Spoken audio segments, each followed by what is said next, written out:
Hello, everybody. Steve coming at you, and welcome to Last Reps Baseball. Tonight should be an exciting matchup between two Japanese powerhouse baseball teams. I hope you all enjoy this and treat Freddie with all the respect he deserves. Call a good game, Freddie, and who knows, someday you may even see me in one of these games. And if you don't, you might want to come check out my channel and see what I do. You know what? But hey, let's get back to Freddie. Let's get some baseball. Let's just have a great game. Good morning, good afternoon, good evening, everyone, wherever you're at in the world. Welcome to Last Reps Baseball's live commentary of the Nippon Professional Baseball League. We're going to be bringing you tonight the first game of the series between the Fukuoka SoftBank Hawks and the Orix Buffaloes from the Kyocera Dome in Osaka. We're going to give you the starting lineups, first of all, for the visitors from Fukuoka. Leading off and playing in center field is number 8, Taisi Makihara. Batting second and playing shortstop is number 00, Hikaru Kawase. Hitting third and in left field is number 3, Kensuke Kondo. Batting in the cleanup spot and doing the designated hitting is number 9, Yuki Yanagita. Batting fifth at first base is number 7, Akira Nakamura. Hitting sixth and playing second base is number 13, Masaki Momori. Hitting seventh and playing third base is number 24, Ryoya Kurihara. Batting eighth in right field is number 32, Tetsuro Yanagamachi. And batting ninth and doing the catching is number 19, Takuya Kai. And they are going to be facing the ace of the Buffalo staff. It is going to be Yoshinobu Yamamoto, who takes to the hill with a 9-3 record. He's worked 93 and a third innings. He has allowed 68 hits, 12 walks. He has struck out 103, and he's got an ERA of 1.74. So it's not going to get any easier for the Hawks, who have come into this ball game with a 12-game losing streak after dropping a ball game last night in dramatic fashion on a 2-run sayonara home run at the bottom of the ninth inning to the Chibalote Marines. And now they take their act into Osaka to play the Buffaloes, looking to turn the tide and hopefully, in their case, start to win some ball games. Now your starting lineup for the home team for the Orix Buffaloes. Leading off and in center field is number 67, Kai Nakagawa. Batting second at second base is number 53, Sho Gibbo. Hitting third and playing shortstop is number 24, Kotaro Kobayashi. And the cleanup spot and doing the designated hitting is number 40, Leandro Cedeno. Batting fifth at first base is number 44, Yuma Tongu. Hitting sixth at third base is number 6, Yuma Mune. Batting seventh in left field is number 99, Yataro Sugimoto. Batting eighth in right field is number 9, Tomoya Noguchi. And batting ninth and doing the catching is number 2, Kenya Wakatsuki. And they are going to be facing the former Texas Ranger, Kaido Nippon Ham fighter, Kohei Arihara, who takes to the mound with a 3-2 record. He's worked 42 and 2/3 innings. He's allowed 30 hits, 12 runs, 11 which have been earned. He has walked 8 and struck out 19, and he's got an ERA of 2.32. Well, those are your starting lineups. Our friend Zay is in the house tonight. We do welcome everybody who, whether you listen live or on delay. We appreciate everybody for jumping into our stream here with us, as we are going to be bringing you all the action here between the Hawks and the Buffaloes. Give us a few minutes, everybody. This game is still a few minutes away from starting. We'll be back here in just a few with all the action. Hawks, Buffaloes, when we return in just a bit.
is going to be the Hawks and the Buffaloes, and it is just a couple moments away. Both managers are out, and they are exchanging lineup cards and shaking the umpires' hands. We'll be ready to get this one going in just a couple moments. Hang tight, everybody. We'll be right back after these musical tunes with the first pitch of the ball game. It is Hawks Buffaloes when we return.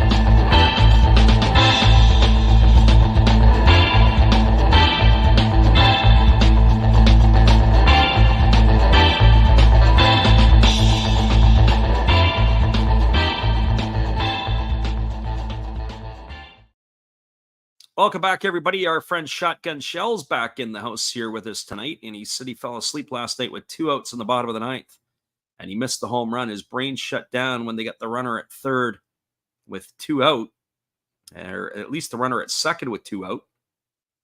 And I have to say this, I was thinking about that game earlier today, last night's game between the Marines and the Hawks.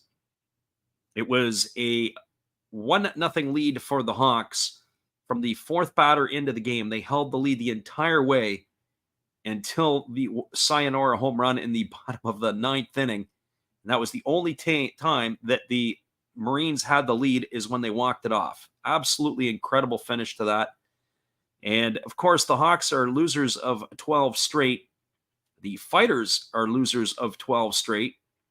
And one of these teams obviously is going to have to get a victory. Maybe that is when they play each other. Even if they play each other, it might end up being a ball game that goes into extra innings and ends in a tie.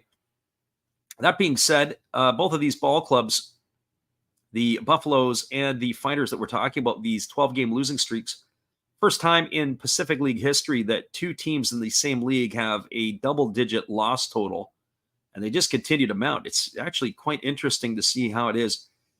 I think the Hawks, from my opinion, have not played bad baseball.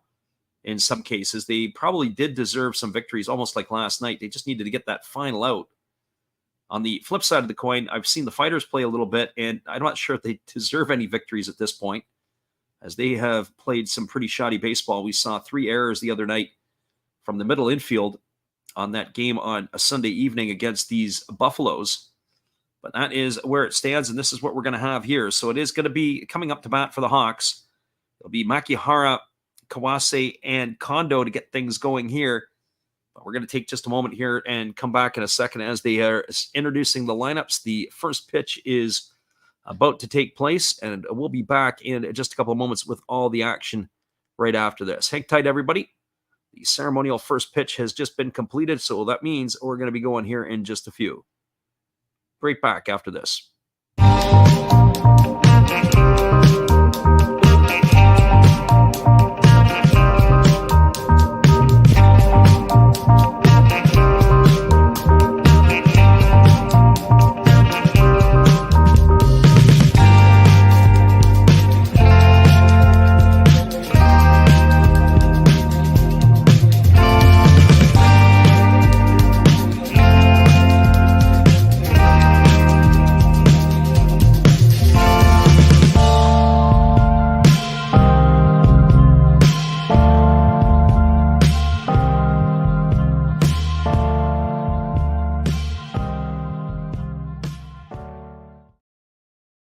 Welcome back, everybody. The 24-year-old right-hander Yoshinobu Yamamoto is on the hill as he's beginning his warm-up tosses.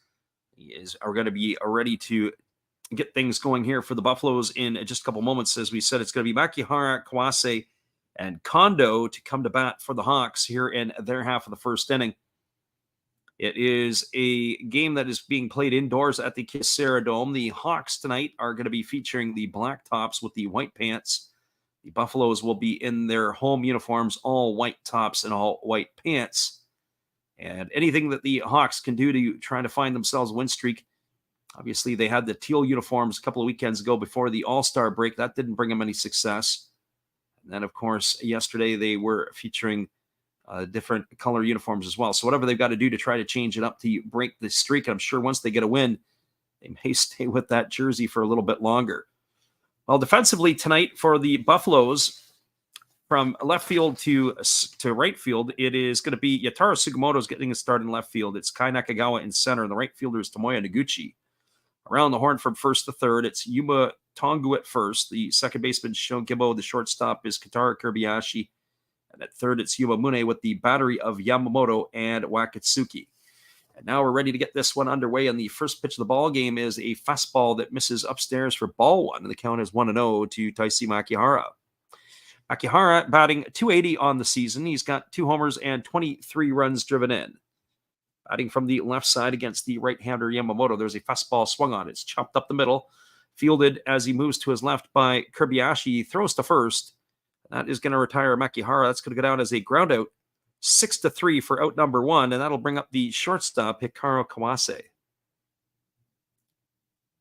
Well, for Kawase, getting back-to-back starts in this one. He started the game last night, but he was substituted for by Kenta Imamiya late. I would expect that might be a pattern here again tonight with the veteran shortstop getting the early part of the ball game off.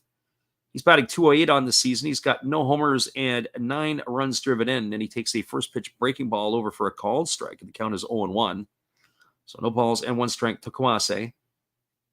Right-hander against the left-hander, and Yamamoto delivers a fastball that just misses off the inside corner. That poured in at 98 miles an hour. So Yamamoto bringing the heat early here tonight. Here's the pitch. It's a fastball taken at the knees for a called strike. Poured in at 97 miles an hour. The count now goes to 1-2. So 1 ball and 2 strikes. I would have to say that the needle is definitely pointing to the Buffaloes in this one with their ace on the hill, though Kohei Arihara is no slouch. Here's the 1-2. It's a fastball waved out and missed. 95-mile-an-hour heater that was on the outside part of the plate. And Kawase goes down on strikes for out number 2 here in the first inning, and that's going to leave it all up to the left fielder, Kensuke Kondo. Well, for Kondo, he's batting .291 on the season. He's got 12 homers to go with 49 runs driven in. He was in the 2 spot in the batting order last night. Moving Kawase up, everybody else got pushed down here in the order, as Yanagita was in the 3 spot. So Kondo batting from the left side against the right-handed throwing Yamamoto. There's a fastball taken for a called strike, and the count is quickly 0-1. Our friend Shotgun Shell says Buffalo's minus 1.5 runs, or the favorite by 1.5. I would say that's probably a good piece to have there. Although I have to say it may be a little closer than that. That fastball misses inside. The count is now 1-1. So 1 ball and 1 strike it is. I didn't take a look at the game sheet to see if Moinello was on it. He wasn't on it last night. Curious to see what his status is. Here's the 1-1 pitch. There is a split finger pitch swung on it. It is lined into left field for a base hit. And Kondo is going to be aboard with a 2-out single here in the first inning.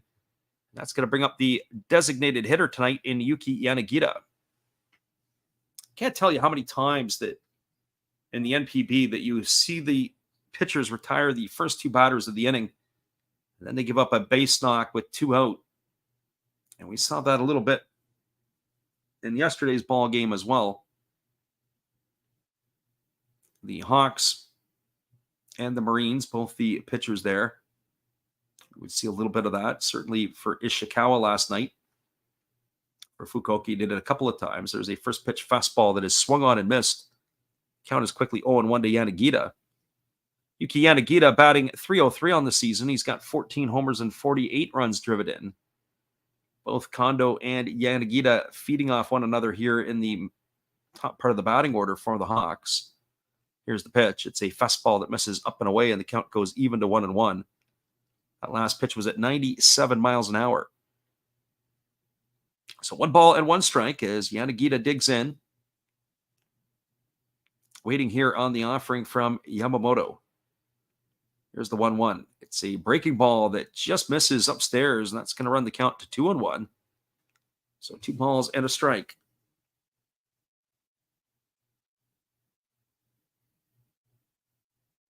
Yanagita batting from the left side here against the right-hander Yamamoto, who checks the runner over at first. And now he delivers. It's a fastball swung on it as chopped foul just on the first baseline, and the count goes even to 2-2. Shotgun Shell says the over is 5.5, or he's taking the over at 5.5. He goes, I bet 3 times as much on the over. This game here tonight, all the indications would be under, with Yamamoto on the hill, and of course Arihara. That's where it would concern me. 5.5 is actually, that's a pretty good clip. Here's the 2-2 pitch. There's a fastball swung on it. It's chopped up the middle.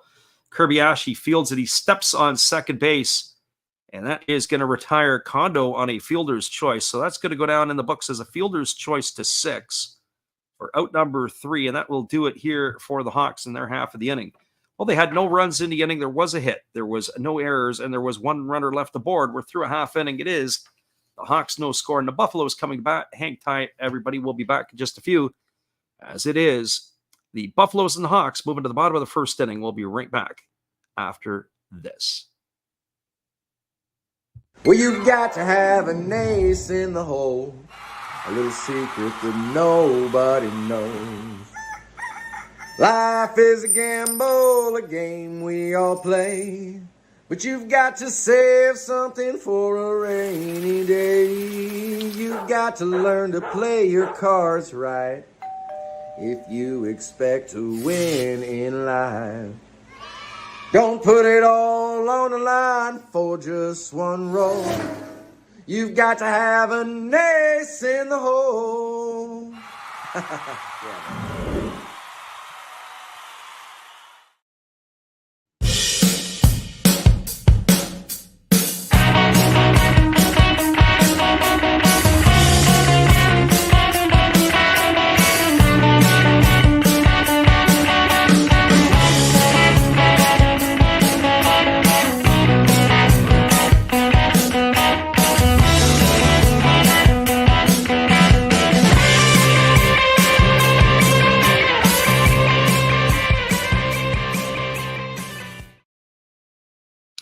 Welcome back, everybody. We're moving to the bottom of the first inning. It is going to be Nakagawa, Gibbo, and Kobayashi to come to bat. Defensively tonight for the Hawks, from left to right field, it is Kondo in left. The center fielder is Makihara, and Yanagamachi is in right field. Around the horn from first to third, it is Nakamura at first. The second baseman is Momori. Kawase is at short, and the third baseman is Kurihara, with the battery of Kohei Arihara and Takuya Kai. So here we go, back to the action, as the first pitch delivered now from Arihara is a fastball that catches the outside corner for a called strike, and the count is 0-1. That pitch there was at 90 miles an hour from Arihara. Curious to see how he pitches this year. Looks like he's lost a bit off his fastball after having the Tommy John surgery. There's a fastball that misses down and away, and the count's 1-1. When I remember Arihara with the kind of upon Ham Fighters, he was more in the mid-90s, 94, maybe touching 95. There's a fastball swung on, and it's chopped foul right at the plate, as it seemed to catch Takuya Kai in a difficult place. That's going to run the count to 1-2. So 1 ball and 2 strikes. Nakagawa getting the start in center field tonight,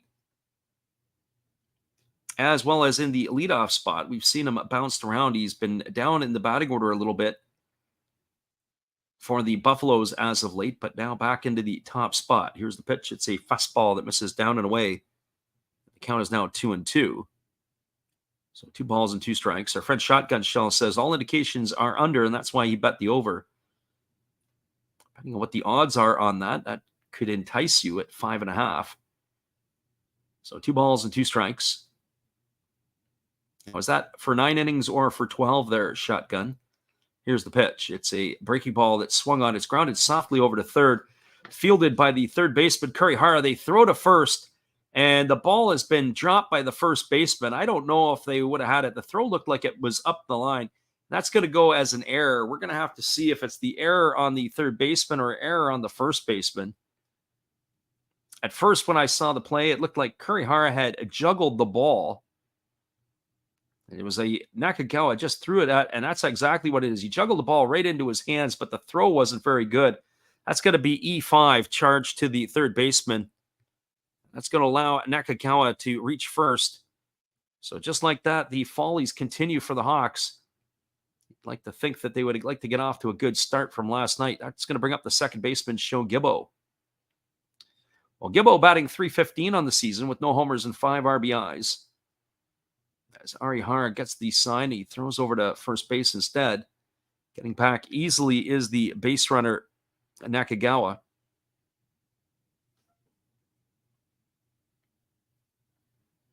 Gibbo is, one would think, would be in a bunt spot here, although Nakagawa's only got 2 stolen bases. He can run. They do square to bunt, and it's down, but it's going to be bunted foul down the first baseline.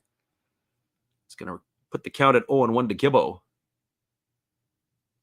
Usually what teams do is they throw over on the first pitch over to first base to see if the hitter is indicating bunt. Sometimes the hitters will break their hands, and that'll indicate that the bunt is on. There was nothing tipped off there by Gibbo initially. Our friend Shotgun Shell says even odds, whatever the final is. That probably answers the question for whether it was extra innings or not.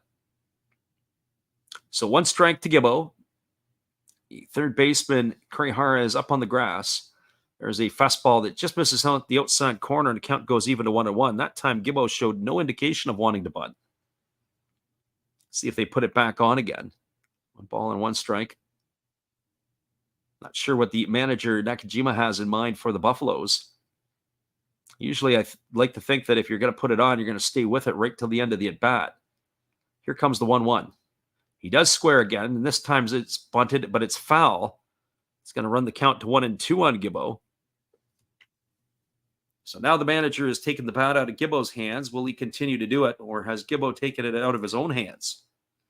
In the 2 spot in the batting order, you got to get that job done to move the runner along so you can try to get the momentum.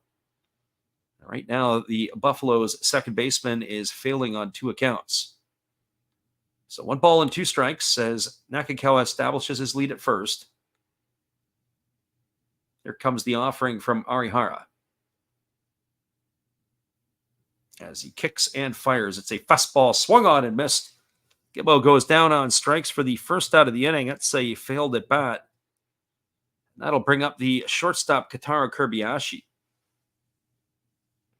So now you have to wonder what they have in mind. Are they going to try to steal over here to get the runner into scoring position? Or are they going to try to maybe let Kobayashi get himself into a positive count where they can potentially put a hit and run on? But one would have to think they want to get this runner in motion at some time here. Got to get him into scoring position. Here comes the first offering to Kobayashi. It's a breaking ball that just misses inside for ball 1, and the count is 1-0. Kobayashi batting .292 on the season. He's got 6 homers and 25 runs driven in. Having himself probably, arguably, the best offensive season of his young NPB career. He's already been in the NPB for 4 seasons. He's only 21 years old. And it looked like he was languishing in the 7 and 8 spot in the batting order, and something all of a sudden has clicked this year. His numbers have gone up. He has gone up in the batting order. A long time here for the shortstop to continue to play for these Buffaloes. He is only 21, as we said. Probably got another 10, 12 years in that position in him, assuming he can keep himself healthy. Leandro Cedeno waits his turn on deck. He's been hot recently. He has homered in 4 consecutive games. Here's the pitch. It is a breaking ball swung on his ground softly over to short. They go to second for 1, back to first, and it's going to be a double play. That is going to be of the 6-4-3 variety, and that is going to end the inning here as they can't capitalize on the error made by the third baseman, Kurihara. Well, there was no runs in the inning. There were no hits. There was an error, and there was no runners left aboard. We are now through 1 full complete innings. It is the Hawks no score and the Buffaloes no score. Stick around, everybody. We'll be back with the call at the top of the second inning when we return just after this. Appreciate you guys. Late night in North America. listening in with us here, it's either 2:15 on the coast or 5:15 on the other coast. We're glad you're with us. Hold tight. We'll be right back.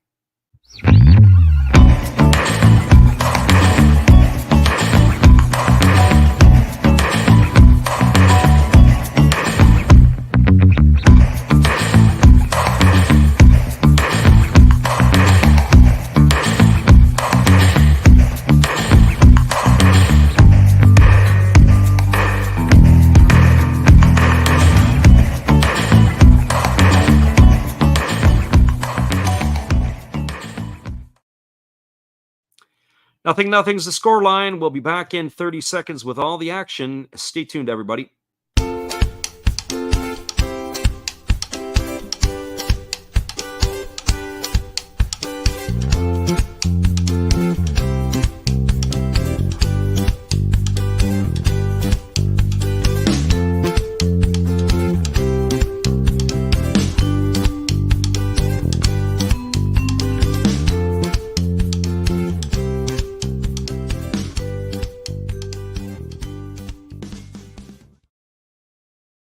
Welcome back, everybody. Yoshinobu Yamamoto is just completing his warm-up tosses, and he's going to be facing the 5, 6, and 7 hitters in the Hawks batting order.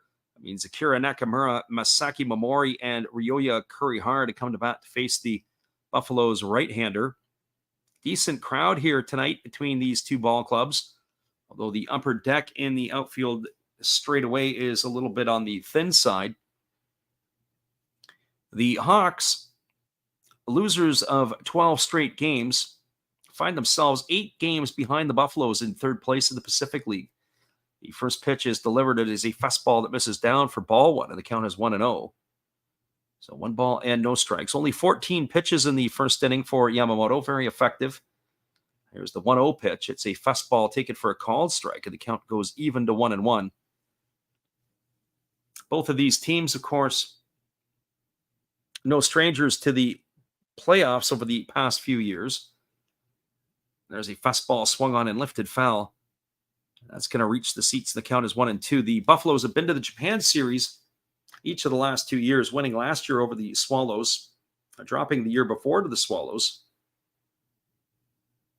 But the Hawks rattled off a bunch of Japan Series appearances in the 2010s, and culminating with a few championships to go with it. There's a fastball swung on, its grounded softly over to second. Gibbo fields it. He throws to first. That's going to retire Nakamura on a ground out, 4-3. So 1 gone. That's going to bring up the second baseman, Masaki Momori. Well, for Momori, he is hitting .270 on the season. He's got a couple of homers and 5 runs driven in. He also has 9 stolen bases. He had 2 of them in last night's ball game. Batting from the left side against the right-handed throwing Yamamoto, and there's a breaking ball that misses down and in for a ball, and the count is 1-0. So 1 ball and no strikes. He's got now even 100 at-bats, does Momori. He did start slowly. There's a breaking ball taken for a called strike, and the count is 1-1. But now he seems to have his rhythm, and he has got himself going, as the home plate umpire has called for time and has run out to clean the plate. So 1 ball and 1 strike it is. Yamamoto rocks into the windup and delivers. It's a fastball at 98 that just misses outside. Count now goes to 2-1. Hawks got to find a way to get some base runners and to scratch and claw some runs here. There's a fastball swung on and fouled away. The count goes even at 2-2. Our friend Shotgun Shell, who is in here with us tonight, saying that he took the over on the 5.5. You're going to need to get some runs here pretty quickly. I think if the starters can settle into a rhythm, it could be tough. And then both of these bullpens are better than most. Could be at a real premium to be able to score some runs here tonight. There's a breaking ball swung on it as tap foul right behind home plate. The count remains at 2-2. So 2 balls and 2 strikes to Momori. Full slate of games around the NPB tonight. Our friend Zay says the line is now at 4.5 if you're doing the live betting, and I'm sure that could drop to 3.5 if you give it a couple of more innings, the way these pitchers are going to be delivering here tonight. Here comes the 2-2 as Yamamoto delivers. It's a fastball swung on it. Is chopped softly, fielded by Mune on the run. He throws to first, and they're going to nail Momori by a half a step. He had to hurry. I don't know if they're going to want to take a look at this one or not. Momori's not getting off the field too quickly. The manager, Fujimoto, has come up and wanted to go to the replay. We'll get a look at the replays here and tell you what our thoughts are. Little surprised that Mune was able to make the play, to be honest. But it looks like that they have got a chance here at a replay. We're going to go and have a look as soon as we start getting the replays at our end. The first base umpire was emphatic on that call. It was a chopper. It hit the chalk of the right-handed batter's box. Mune cut it off before Kobayashi could get it. Oh, I think they have a case. I'd like to see that again, but I have a feeling that this call is going to be overturned. Ooh, and then we get the other angle. Maybe not. The angle we saw from left field, it looked like we had a chance for this to be overturned. Then the angle that we had from between first and second, this might be a more definitive angle here. And just the way that Momori impacted the bag was a little bit strange. I think the other angle, it looks like that Momori could be out. What's this one going to tell us? Well, I think that call might stand. We're going to have to wait to see what the umpires have to say. But as far as we're concerned on these extra replays, it looked like on the one angle, it looked like he was safe. A couple of the other angles looks like to me that he is going to be out. That's good. If it is, it's a nice play by Yuma Mune. My only drawback to this would be that of Yuma Tongu. Did he stretch far enough to come out to get the ball? I guess he did. At first, it didn't look like he came out far enough to get it, but upon further review, it was almost like a bit of a late stretch. Well, while we're waiting for the outcome of the replay, there are a full slate of games going on around the NPB, and there is scoring from 4 of the other 5 games. At the bottom of the first inning, the Bay Stars have jumped out to a 4-0 lead over the Chinichi Dragons. Here come the umpires, and the call is going to stand. It is going to be an out call. So that's going to go down as a ground out 5-3 as Momori is gone. There goes one of the challenges. The Hawks can't even win a challenge. Can't win ball games and they can't win challenges. So that's a recipe for disaster. 1-0 at the Cochin between the Tigers and the Giants as the Tigers have the lead in the bottom of the first. Swallows and Carp tied at 0s in the top of the second. Eagles have jumped up on the Fighters 2-0. That's in the top of the second. And in the top of the second inning, the Lions have a 2-0 lead over the Marines. And the first pitch delivered to Ryoya Kurihara is swung on and popped up into right field. Moving over underneath it is Noguchi. He's there to make the catch. And just like that, that is going to end the innings. So no runs, no hits, no errors, and nobody left. As the side had been retired in order, we're now moving to the bottom half of the second. Your score is the Hawks 0 and the Buffaloes 0. Hang tight, everybody. We'll be back here in just a couple moments. Appreciate you guys for being here with us tonight. I got a lot to say about this when we return. And so does Shotgun Shell when he sees this.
Welcome back, everybody. We are moving to the bottom half of the second inning, and it's going to be the heart of the batting order coming up for the Buffaloes. That means Leandro Cedeno, Yuma Tongu, and Yuma Mune to come to bat.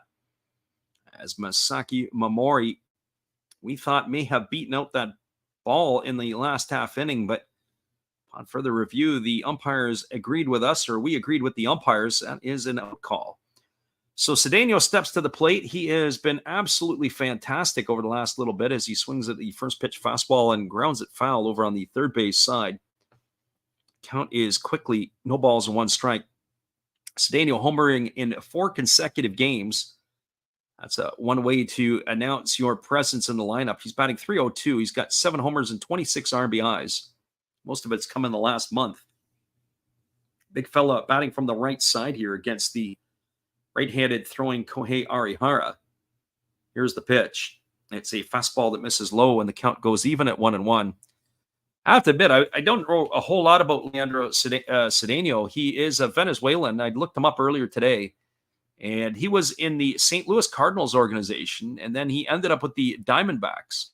At the age of 24, he was in AAA, or 23 last year, and now the 24, soon-to-be 25-year-old, is playing here in the NPB as that pitch misses down, and the count now goes to 2-1. And really, he's just starting to enter into the prime of his career. Well, if he can put up some good numbers here this year and maybe get himself a lengthy contract, he might be one of those guys who's not going to leave. There's a fastball swung on, its driven foul into the temporary seating. Keep your heads up over there. That's going to run the count to 2-2. I remember seeing Cedeno in the exhibition season, and he was wearing a developmental number of 100 and something. Didn't really know much about him. But the big fella has shown he can hit the Japanese way of pitching. Here comes the 2-2. There's a fastball that is swung on down in the dirt. And Cedeno has now walking back to the dugout. He goes down on strikes for the first out of the inning. 1 up and 1 away, and that'll bring up the first baseman, Yuma Tongu. Got back-to-back Yumas here. We have Tongu and Mune. I've got to keep those straight.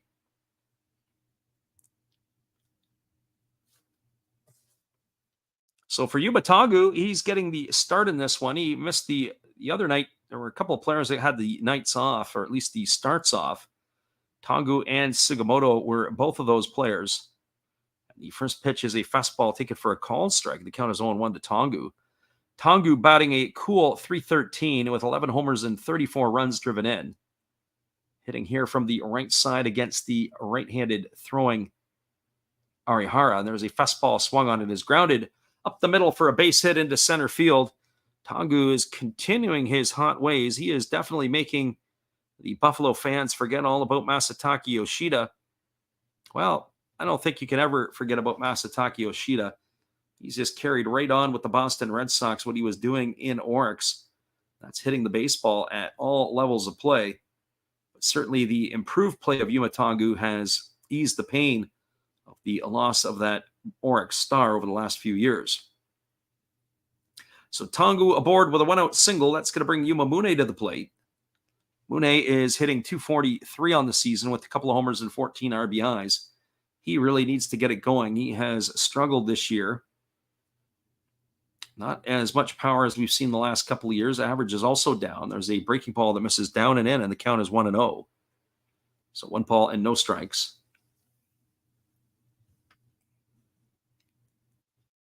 Just looking back up in the chat a bit, Zay said the first angle looked way better for Momori.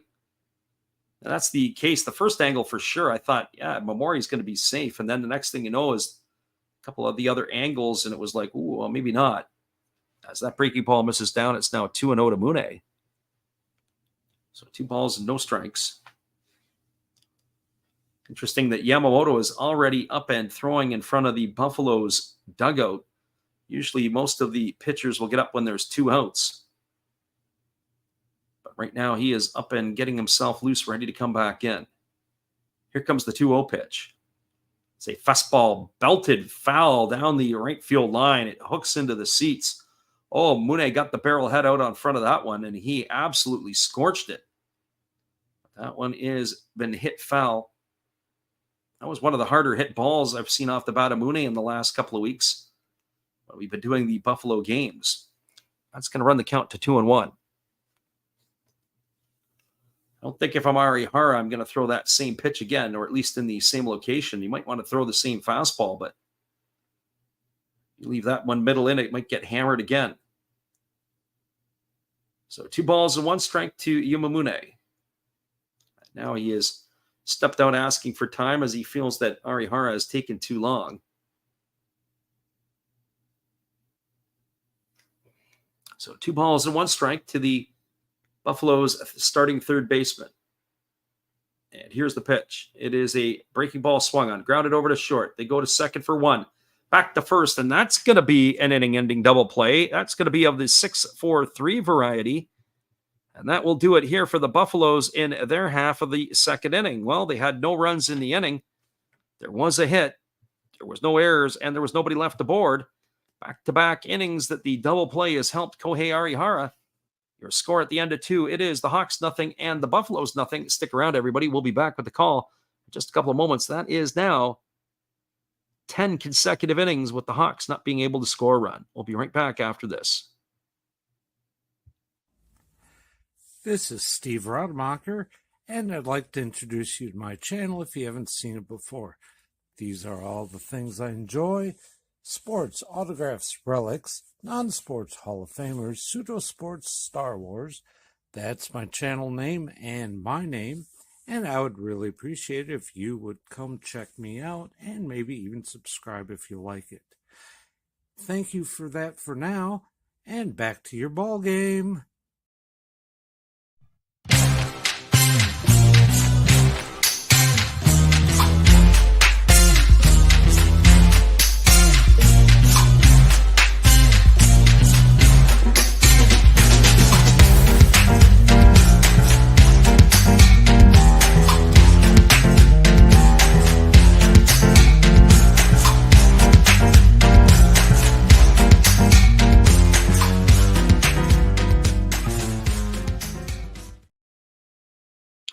Welcome back, everybody. It is going to be the top half of the third inning. It'll be Tetsuro Yanagamachi, Takuya Kai, and Taisi Makihara come to bat, face Yoshinobu Yamamoto here in the third inning.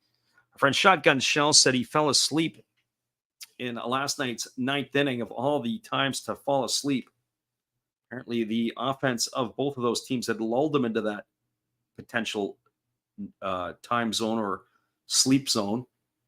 But I did do a short of the home run by Kakanaka, and we have it on our channel, the slow motion swing variety, as he had walked it off against Roberto Osuna.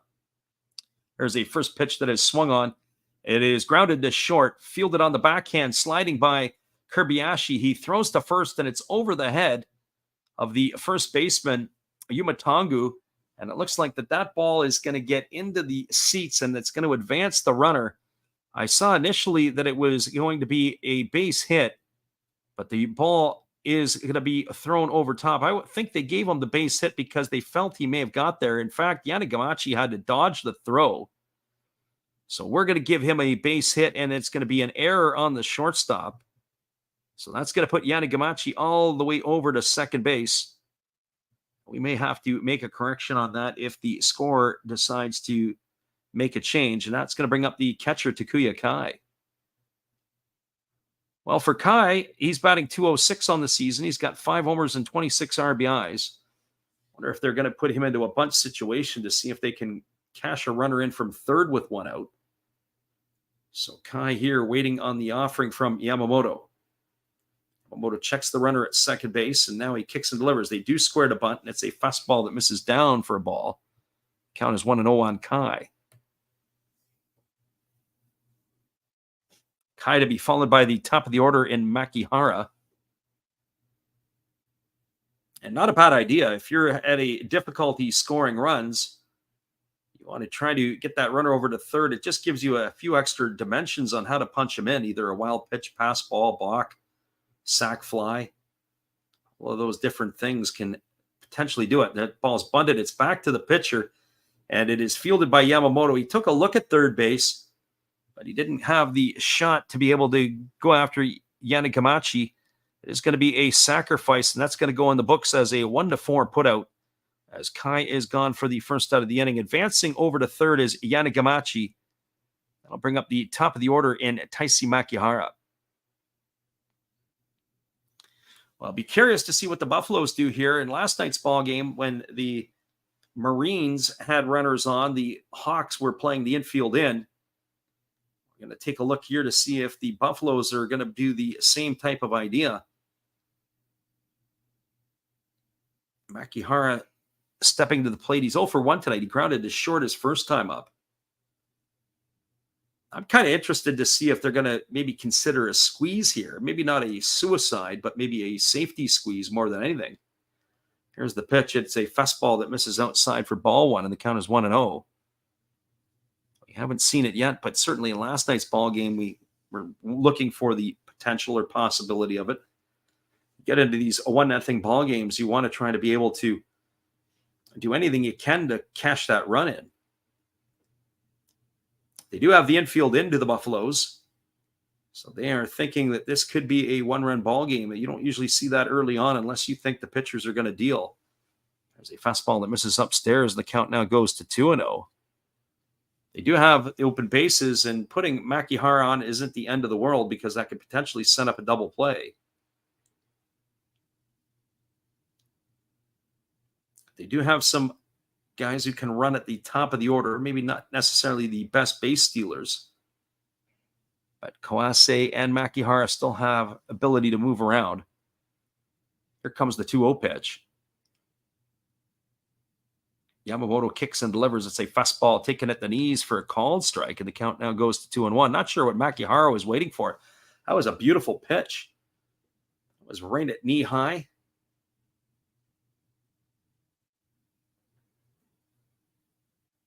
But 2 balls and 1 strike it is.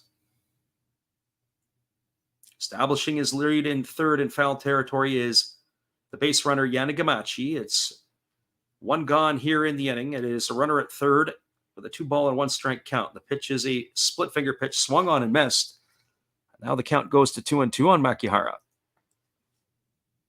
Well, that was a clutch split finger pitch. I don't think that Yamamoto's split finger pitches tonight have been particularly great so far. He hasn't thrown a ton, but he hasn't been able to spot him up when he needed to, and that one really fell off the table. Excellent job there by him to be able to induce the swing and miss of Makihara. Here comes the 2-2. As the right-hander ready to go to work again.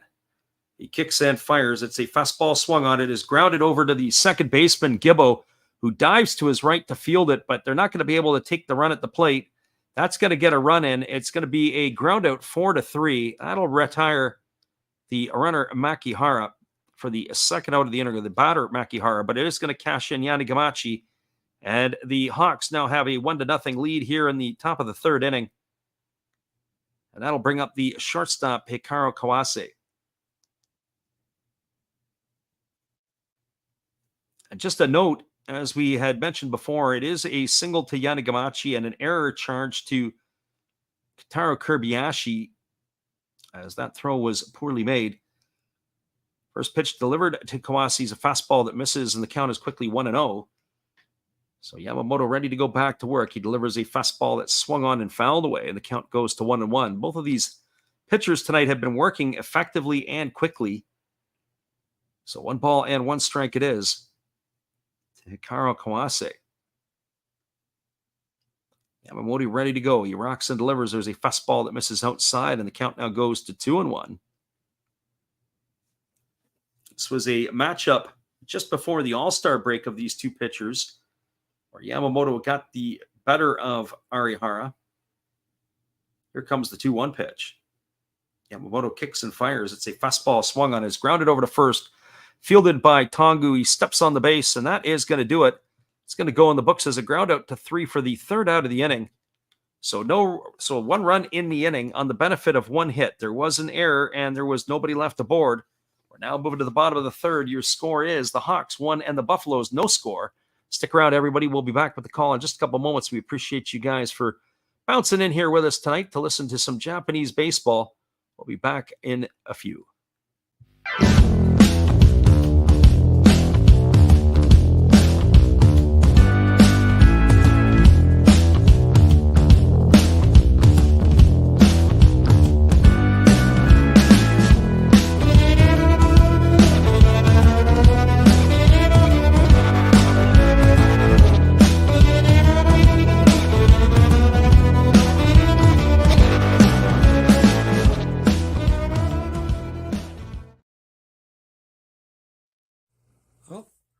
Hello? Oh, hey. Yep.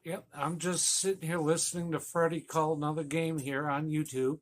Oh, yeah, going really good. He's calling a great game, really exciting, lots of stuff going on. You're lucky it's commercial break right now. I got a second. Oh, yeah, of course I'm having a cold one. Oh, yeah, got plenty of videos coming up this week. You should stop in, check them out, leave a like, tell other people. But Freddie's coming back. I got to go catch the game. I will check in with you later. You have a good night, buddy. Bye. Welcome back, everybody. As Kohei Arihara has just completed his warm-up tosses, we're ready to resume the action. It is going to be coming to bat. The bottom third of the batting order for the Buffaloes, that's going to be Sugimoto, Noguchi, and Wakatsuki to face the right-hander here. So it is Arihara who has been the benefit of 2 double plays so far in this one. 22 pitches for the right-hander through the first 2 innings. More than economical for sure. Here's the first pitch to Sugimoto. It's a breaking ball swung on. This ball is lined down the line in left field, and it's going to be off the wall. Digging for second. Here comes the throw, and it's going to be cut off in and around the bag, but it's going to force Sugimoto to retreat back to first base. Oh, he hit that ball hard. It got all the way to the wall. Nice play there by the left fielder of the Hawks. That was Kondo, who fielded off a one hop and threw a bullet right to the base at second base. And Sugimoto, unfortunately for him, has a long single rather than a double, but he was motoring right out of the box. Wasn't from a lack of not hustling. He's got himself a long single. That's going to bring up the right fielder, Tomoya Noguchi. Well, for Noguchi, he's batting .236 on the season. He's got a homer and 11 RBIs. Just one final thought about that at bat by Sugimoto. He does lead in probably best bat flips as he was coming out of the box and he did that. I guess he thought the ball was going to leave the park. It was quite the bat flip to get out of the box. There's a breaking ball that misses inside. The count is 1-0 to Noguchi. Usually you see the bat flips reserved for home runs. But he saved that one up for a single. So 1 ball and no strikes to Noguchi. Arihara works to the set and now delivers. It is a fastball swung on and grounded foul over on the first base side. The count is 1-1. 1 ball and 1 strike. Our friend Shotgun earlier said that the Blue Jays netted him $225. He says no more live bets for him tonight, just 20 on the game, and that's it, just chilling and listening. I was talking to our friend Living Room Sports, and he got roughed up on that Blue Jay game. He was all over the Dodgers in that one. Here comes the 1-1 pitch. It is a breaking ball swung on. It is grounded over to first. They step on the bag for the out. It takes off the force. They throw down to second. And that's going to be yet another double play. It's going to go as a 3-6 double play as Noguchi has grounded into it. He hit that ball hard right to the first baseman, Nakamura, who steps on the bag, fires a bullet right to the bag. Kawase applies the tag, and that's another double play in the books. This time it's going to go as a 3-6 double play. Noguchi gone at first for the first out, and the second one was Sugimoto at second. It's going to bring up the catcher, Kenya Wakatsuki. Well, for Wakatsuki, he's hitting .279 on the year with a couple of homers and 8 RBIs. Right-hander against the right-hander. The first pitch is a fastball taken for a called strike, and the count is 0-1. So no balls and 1 strike. Wakatsuki enjoying some everyday play. No Tomoya Mori in the lineup right now. As here comes the pitch from the right-hander. It's a split-finger pitch swung on and missed. Count now goes to 0-2. Yumatongu is also listed as a catcher. So you can never have too many catchers, I suppose. So here comes the 0-2 pitch. As Arihara delivers a fastball that is waved at and missed. Wakatsuki down on strikes. That was an easy strikeout for Arihara. And that is going to do it here for the Buffaloes in their half of the third inning. There was no runs, no hits, no errors, and nobody left the board. Check that. No runs, 1 hit, no errors, and nobody left the board. We are now through 3 complete innings in Osaka. Your Your score is the Hawks 1 and the Buffaloes no score. Stick around, everybody. We'll be back with the fourth inning in just a couple moments. Appreciate you guys for being here with us. We'll be right back after this. Hello, this is Eric Fox, formerly of the Oakland A's and Texas Rangers baseball teams. If you want to learn about Japanese baseball, see Coach Fred with Last Raps Baseball. If you want baseball instruction, see Coach Fred. If you want to learn about golf, do not go to Coach Fred. Fred, what kind of club is this? At Last Raps Baseball, we know baseball.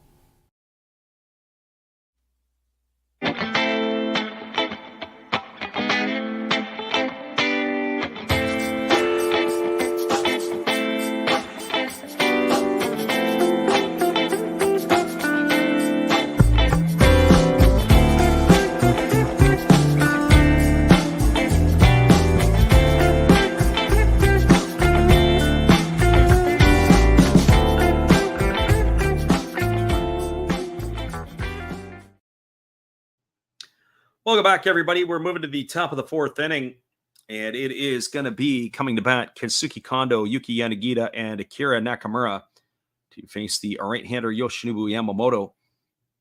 I was talking to somebody recently, and we were chatting a little bit, and I was saying about how I just really don't like the way the Blue Jays play. John Schneider, I don't necessarily mind him as a manager. I remember seeing him through the system he had managed here in Vancouver. He is well liked by the management. I think he gets along with the players, and by all accounts, it seems like he's got the locker room in Toronto.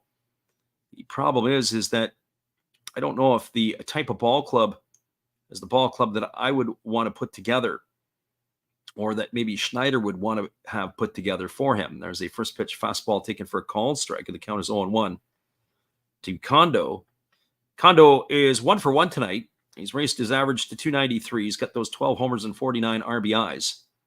I'll talk a little bit more about the Blue Jays in just a moment. As here comes the 0-1 pitch.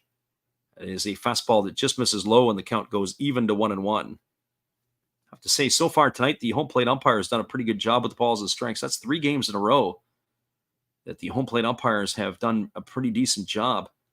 Still a lot of ball left in this one, but so far the plate umpire has set the right tone tonight. Here's the 1-1 pitch. It is a fastball that just misses outside. The count goes to 2-1.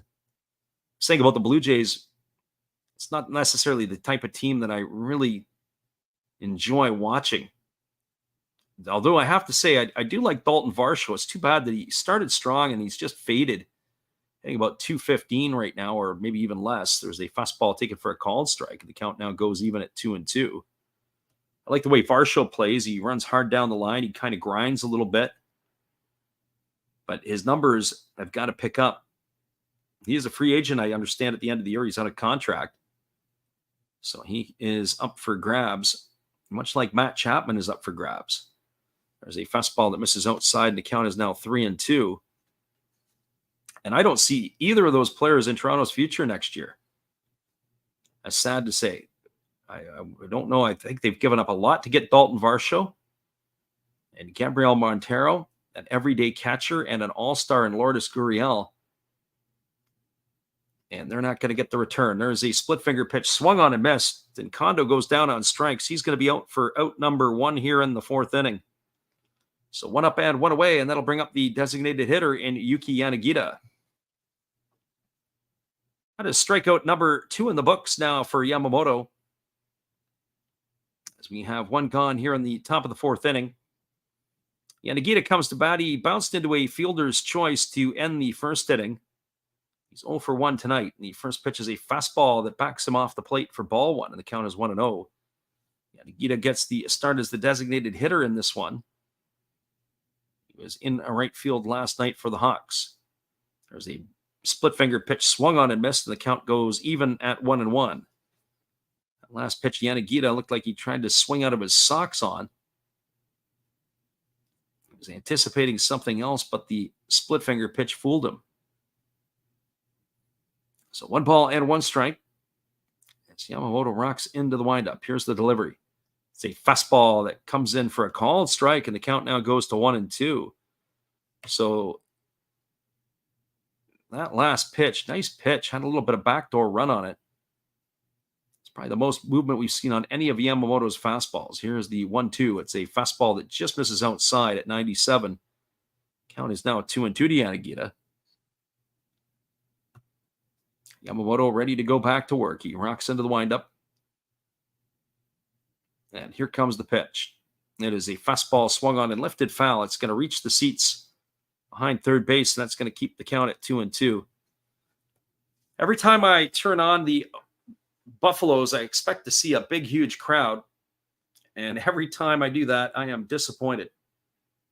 But not disappointed when I'm in Osaka, because that means I can get the pick of the litter on seats. There's a fastball swung on it. It's grounded up the middle, fielded by Kobayashi. He throws from behind the bag at second base, and that's going to retire Yanagita on a ground out 6-3 for the second out of the inning. So 2 up and 2 away. That's going to bring up the first baseman, Akira Nakamura. Well, for Nakamura, he is 0 for 1 in this one. He's grounded out to second his only time up. He did that to lead off the second inning. So both of these pitchers have been pretty economical so far, and that goes 2 for Yamamoto. First pitch fastball taken for a called strike. The count is 0-1. That was the 50th pitch of the ball game for the Buffalo right-hander.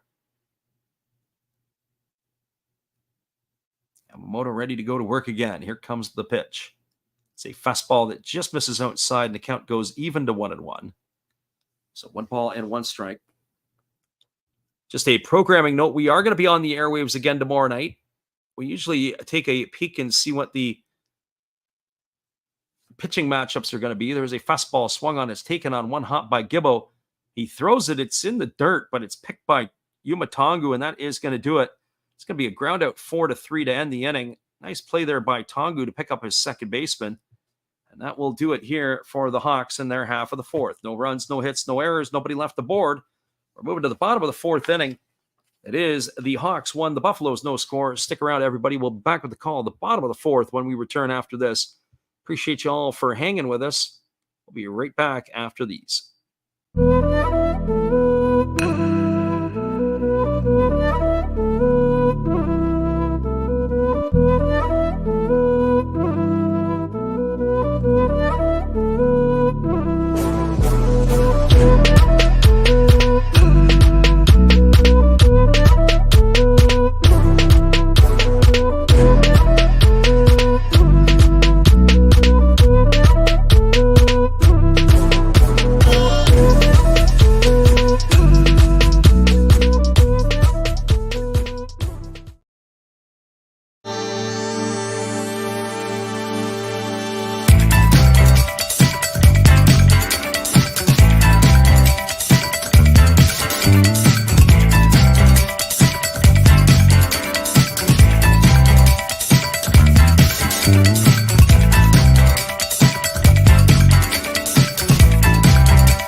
Welcome back, everybody. We are moving now to the bottom half of the fourth inning. It was a pull-up meeting there in between for the manager of the Buffaloes, Nakajima. And he is going to have the top of the order coming to bat here. It's going to be Nakagawa, Gibbo, and Kobayashi. They just weren't able to get the job done. Able to drop the bunt down in that last half inning, or actually a couple innings ago when Sho Gibbo had an opportunity to do it. Been getting themselves into trouble by hitting into the double plays. 3 double plays they've grounded in so far tonight in the first 3 innings. There's a fastball that misses down and away to Nakagawa for ball 1. The count is 1-0. Nakagawa reached his first time up on an error by the third baseman to begin the ball game. He was erased in a inning-ending double play back in the first. There's a fastball that backs him off the plate, and the count goes to 2-0. So 2 balls and no strikes. Arihara has been pretty solid here tonight. 29 pitches through the first 3 innings for him. The hitters of the Buffaloes have hardly had to make them work. There was a fastball that's taken for a called strike, and the count now goes to 2-1. Not a lot of pressure on Arihara as of yet. Here comes the 2-1 pitch. He kicks and he delivers. It's a fastball that catches the outside corner, and the count goes even at 2-2. Arguably the two biggest moves for the Hawks in the offseason, or maybe the three biggest moves: the acquisition of the closer Osuna, who up until last night has been almost perfect. Here's the 2-2 pitch. It's a fastball swung on it as chopped slowly down the line at first base, but it's going to roll foul, and that's going to keep the count at 2-2. So 2 balls and 2 strikes it is.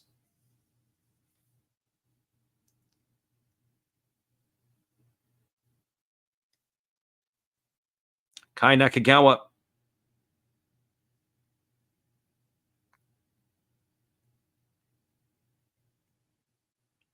batting here with 2 balls and 2 strikes, facing the right-hander Arihara. We are in the last half of the 4th inning.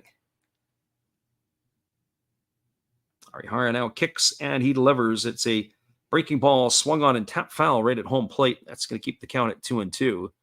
That pitch looked like it was a little bit off the plate, but too close to take in the eyes of Nakagawa.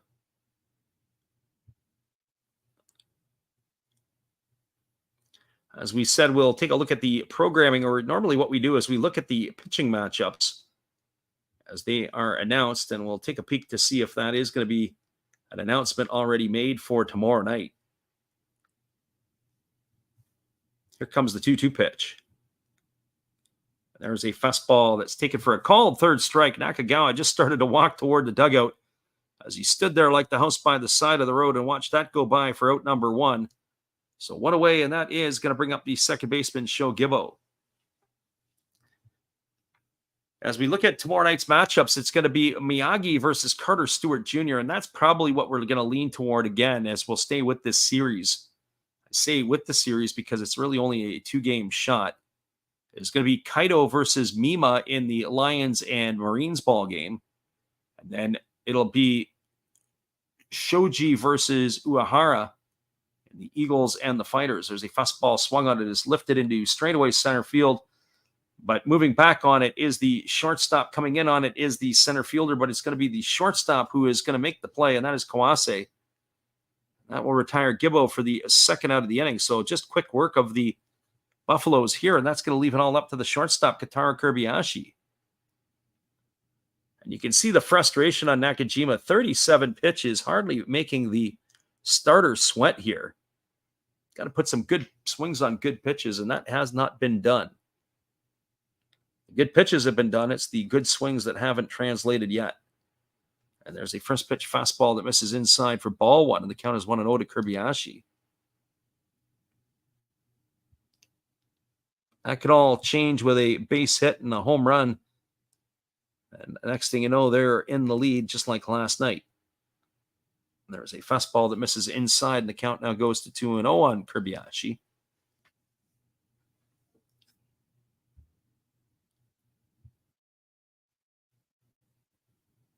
Kotaro Kobayashi batting here. He is 0 for 1 tonight. He grounded into one of the double plays tonight. Well, we won't see one here in the 4th inning as there's already 2 out. Here's the pitch. It's a fastball taken at the knees for a called strike, and the count is now 2-1. If anything, probably might want to even consider taking another pitch because they really haven't made the pitcher Arihara work too hard tonight. Here's the 2-1. There's a fastball swung on and fouled away, and the count now is 2-2. Even though that was the case, it was pretty much the same result.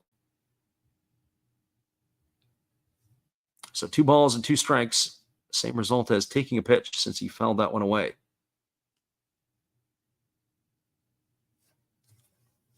Right-hander working from a set position, even though there's nobody on. There's a fastball swung on, and this ball is going to be grounded up the middle, past the diving shortstop into center field.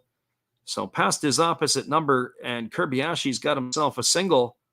That's going to bring up the designated hitter, Leandro Cedeno. Well, maybe I was foreshadowing a single and a bomb will flip the score line around. And Cedeno is one of those guys who can do it. He's got the home run power. He's got 4 consecutive games with home runs. And he strides to the plate here. He's 0 for 1 tonight as he struck out his first time up. Our friend Zay says, come on, Cedeno. This is what we're looking for here if you are a fan of the Buffaloes. Runner at first, Kirby 2 gone here in the bottom of the 4th inning. Arihara working to the set. He kicks and delivers. There's a breaking ball that drops in for a called strike, and the count is quickly 0-1. Cedeno hunting fastballs here. That pitch was a pretty good get-me-over breaking ball. That's what he was looking for in that first pitch or that first spot. Here's the 0-1. That is a split finger pitch swung on and missed, and now the count goes to 0-2 on Cedeno. That ball had a lot of depth to it. It looked like when it came out of the hand of the pitcher, it looked like it was going to be a knee-high or thigh-high fastball. It just fell right off the table from Arihara. So no balls and 2 strikes to Cedeno as the right-hander gets the sign from his catcher, Takuya Kai. Here's the pitch. That's a split finger pitch swung on and missed. And Cedeno goes down on strikes for the second time tonight. And that is going to do it here in the 4th inning for the Buffaloes. Well, they had no runs. There was a hit, no errors. And 1 runner left aboard. We are now through 4 complete. Your score is the Hawks won, the Buffaloes no score. Stick around, everybody. We'll be back in just a few. Appreciate everybody for listening in here with us tonight. Here is our friend Steve. Be sure to check him out after the game for all your entertainment needs. Hello, guys. Thank you for joining Freddie here on his baseball game.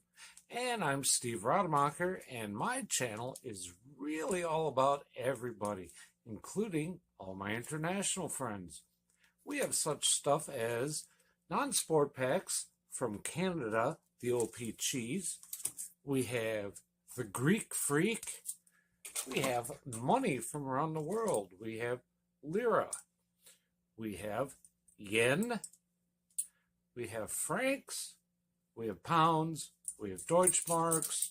We have all kinds of cool stuff like that. We even have some cooler things like Japanese women wrestlers and OPG baseball cards where I cannot read the back. We even have unopened material like the royal family, I know it's backwards, from London, England. Thank you for watching. Back to Freddie. Appreciate you there, Steve, and the support you give to our channel. And in turn, we support Steve Rademacher. Be sure after the game to go check him out. He's got all kinds of wild and crazy things. While Yamamoto completes his warm-up tosses, we're going to check the out-of-town scoreboard again in the top of the 4th inning. Bay Stars are holding on to that 4-0 lead. All their runs came in the 1st inning as they are leading the Chinichi Dragons 4-bagel. It is 1-1 now in the top of the 4th as the Tigers and the Giants are all locked up at the Cochin Stadium. It is a 2-0 lead right now in the bottom of the 3rd for the Swallows over the Carp. Other games in the Pacific League, it is a 2-1 lead for the Eagles over the Fighters. That is in the top of the 4th inning.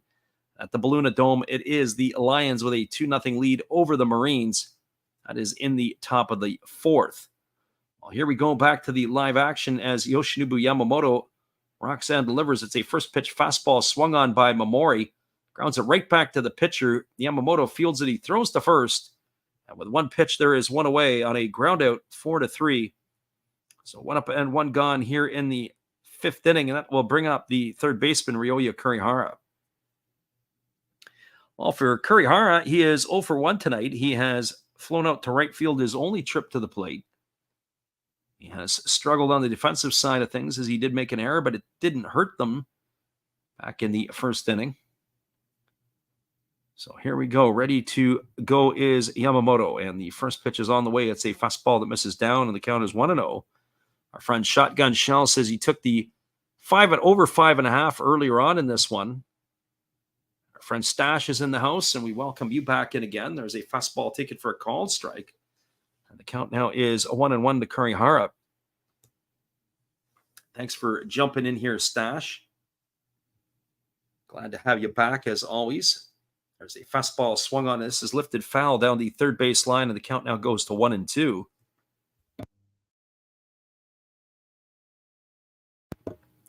So 1 ball and 2 strikes to Kurihara. Yamamoto nods in agreement with his catcher, Wakatsuki, as he rocks into the windup, and now he kicks and fires. It's a fastball swung on. This is knifed foul down the third base line. That's going to keep the count at 1-2. 1 ball and 2 strikes it is.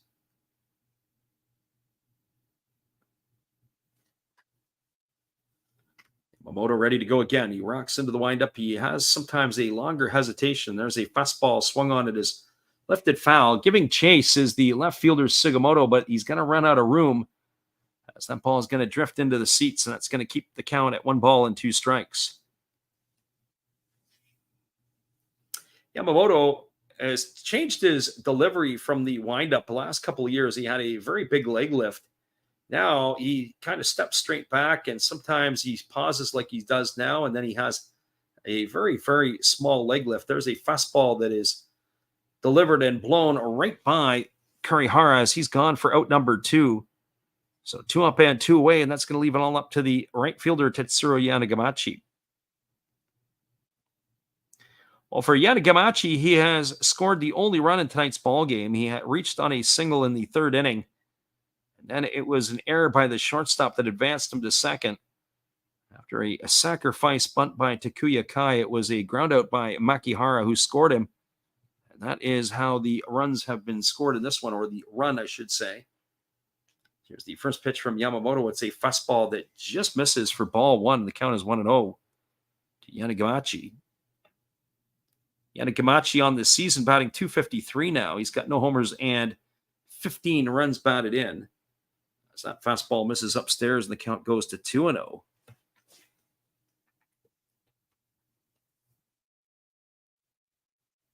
Eight in a row retired so far here, or at least right now, by Yamamoto. As that fastball is taken for a called strike, and the count is 2-1. The one blemish is the unearned run scored by Yanagamachi. I believe it was unearned. There's a breaking ball that misses down, and the count now goes to 3-1. What is noticeable is that there's only been 3 strikeouts for Yamamoto so far in this one. He is not bearing the hitters that we would normally expect to see him. I wonder what the over-under on his strikeout total would be. There's a fastball taken at the knees for a called strike, and the count now goes to 3-2 on Yanagamachi. So 3 balls and 2 strikes it is. Yamamoto ready to go back to work. He rocks into the windup. Here's the pitch. It's a fastball swung on and fouled away by the left-handed hitting Yanagamachi. That goes to the third base side of home plate here.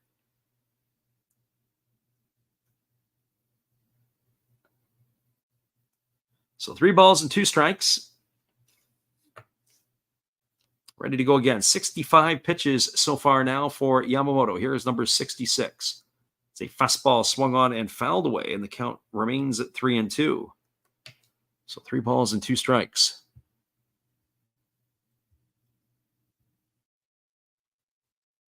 And Yamamoto turning into the battle here for Yamamoto.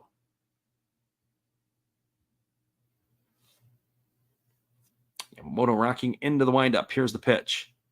It's a breaking ball that just misses outside. Yamamoto started to walk off the mound as if he thought it was going to be strike 3. That's going to be a base on balls allowed here to Yanagamachi. That's the first free pass issued today by Yamamoto. That is going to bring up the catcher, Takuya Kai.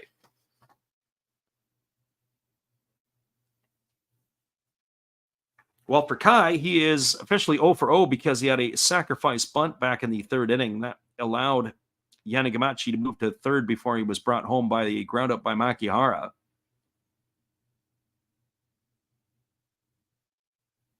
So Yanagamachi, the runner at first, Kai batting here. As Yamamoto nods in agreement with his catcher, and he's ready to go. Here comes the pitch.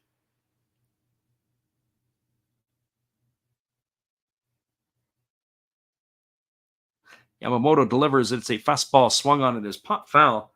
It's going to reach the seats behind home plate, and that's going to make the count 0-1 to Kai.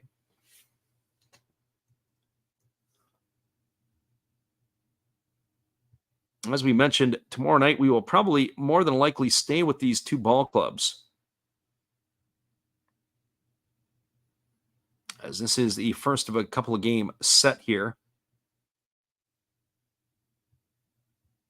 Hopefully you can join us back for that one again tomorrow. Here comes the 0-1. As Yamamoto delivers, it's a fastball swung on and missed. The count goes to 0-2. So no balls and 2 strikes.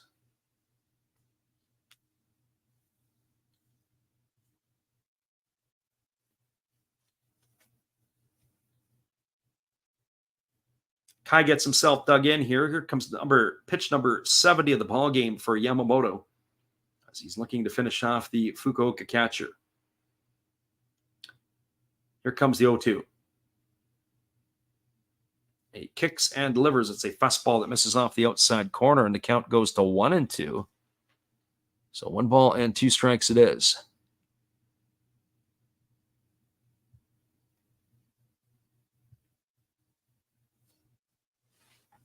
Yamamoto looks at the sign from his catcher, and he's ready to go back to work. Now he works to the set position. Here comes the pitch. It's a breaking ball swung on. It's grounded on 1 hop to the third baseman, Mune. He throws to second. A nice play there by Gibbo to have to pick it out of the dirt. That's going to erase Yannick Gamache on a fielder's choice, 5-4. He's out for the 3rd out of the inning, and that will do it here, as there was no runs in the inning. There were no hits, no errors, and there was a runner left aboard. We're moving to the bottom of the 5th. Your score is the Hawks 1 and the Buffaloes no score. Stick around, everybody. We'll be back with the bottom of the 5th in just a couple moments. Appreciate you guys for listening in here with us tonight. Here is our friend, Steve Rademacher. Thank you, Freddie. Appreciate your support and everybody out there. Steve again here, obviously, with the Milwaukee Brewers. Of course, we have Bernie Brewer on my favorite beverage of choice right there, along with a card of Bernie. Yay! Now, we got some special guests here. I'm not just talking about our Hall of Fame lineup. I must be in the front row. Hey, come on there, Robin. I got 3,000 hits. What do you have? Well, I was the all-time saves leader, and I got 1.5 feet on you. Okay, Raleigh, settle down, buddy. Now, none of this could be possible without Harvey's Wallbangers. There's Harvey. And who could forget the Fonz? Hey. Welcome back, everybody. It is going to be the 5th inning of work to begin here for Kohei Arihara. He has been sparkling through his 4 innings of work, 45 pitches through 4 innings, as he is going to be set to face Yumatangu Yomamune and Yutaro Sugimoto, 3 Ys in the lineup, all to get to face Arihara.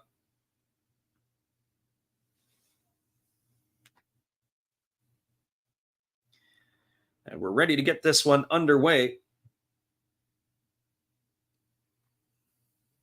as the right-handed throwing Arihara ready to go. And here comes Yumatangu to the plate. Tangu is 1 for 1 tonight. He singled back in the 2nd inning. He was erased in a double play, 1 of 3 already turned here tonight by the Hawks. He takes a first pitch fastball down for ball 1, and the count is 1-0. So 1 ball and no strikes.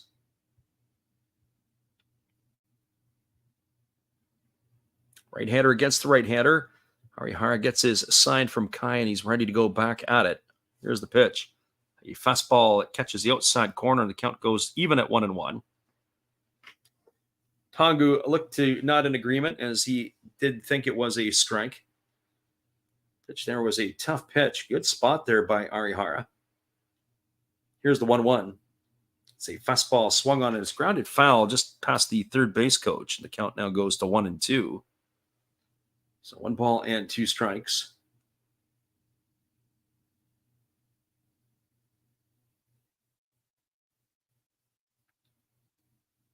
Tangu waggling the bat, waiting here on the offering from Arihara. For a battle of this magnitude of 2 teams who we would expect to be in the Japan series, not the biggest crowd tonight. There is a split finger pitch swung on and missed. Tangu's down on strikes for the 1st out of the inning, That is going to bring up the third baseman, Yuma Mune. By our books, that is strikeout number 6. Now in the books for Arihara. So Mune comes to the plate. He is 0 for 1 tonight. He grounded into a double play back in the second inning, as he gets ready to face the right-hander Arihara here. Here's the pitch. It's a breaking ball that misses down and in, and the count is quickly 1-0 to Mune. Toughest inning for Arihara was a 16-pitch fourth inning. Everything else has been 11 and under so far. Here comes the 1-0. He kicks and delivers. It's a fastball taken for a called strike, and the count goes even to 1-1. 1 ball and 1 strike to Mune.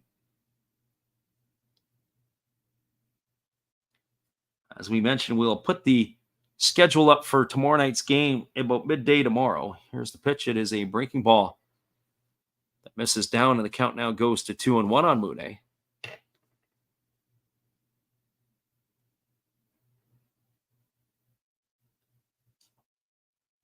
Two balls and 1 strike. Arihara leans in, gets the sign from Kai. Now he works to the set. Here comes the pitch. It's a breaking ball taken for a called strike, and the count now goes to 2-2. So 2 balls and 2 strikes to Yuma Mune. Just as a reminder, after this half inning, we'll take an extended break ourselves, as we like to call it the Japanese halftime. After the 5th inning, they have an extended break. We will extend ourselves as well. Here's the 2-2 pitch. It's a fastball swung on and missed. Mune goes down on strikes. That's number 7 in the books now for Arihara. This is vintage Arihara, what we're witnessing here tonight. This is what he looked like with the Kaido Ball Club before he went to the major leagues. He's got his stuff working now. That's going to leave it up to the left fielder, Yataro Sugimoto. Well, for Sugimoto, he wasn't fooled in this one. He is 1 for 1 tonight. He had a bullet off the left field wall back in the 3rd inning, but he was erased in a double play himself. So here comes the first offering. It is a breaking ball that misses down and away, and the count is quickly 1-0 to Sugimoto. So 1 ball and no strikes. Sugimoto waggling the bat, waiting here on the offering from the right-hander Arihara, who kicks and delivers. It's a split finger pitch that misses down and away, and the count now goes to 2 balls and no strikes. 56 pitches for the right-hander. As we said, if you're looking at pitch counts, Arihara is managing this game very well so far right now. Here comes the 2-0. Arihara kicks and delivers. It's a breaking ball that drops in for a called strike, and now the count goes to 2-1. Should Sugimoto find a way on base, it'll be Tomoya Noguchi who will wait his turn on deck. 2 balls and 1 strike to Sugimoto. As the right-hander holds to the set. Now he delivers. The pitch is a breaking ball swung on and fouled away, and the count now is 2 balls and 2 strikes to Sugimoto. So he was in the driver's seat at 2-0 and has not been able to deliver on the last 2 pitches that he's seen from the right-hander here. So here comes the 2-2 as right-hander Arihara checks his sign from Kai.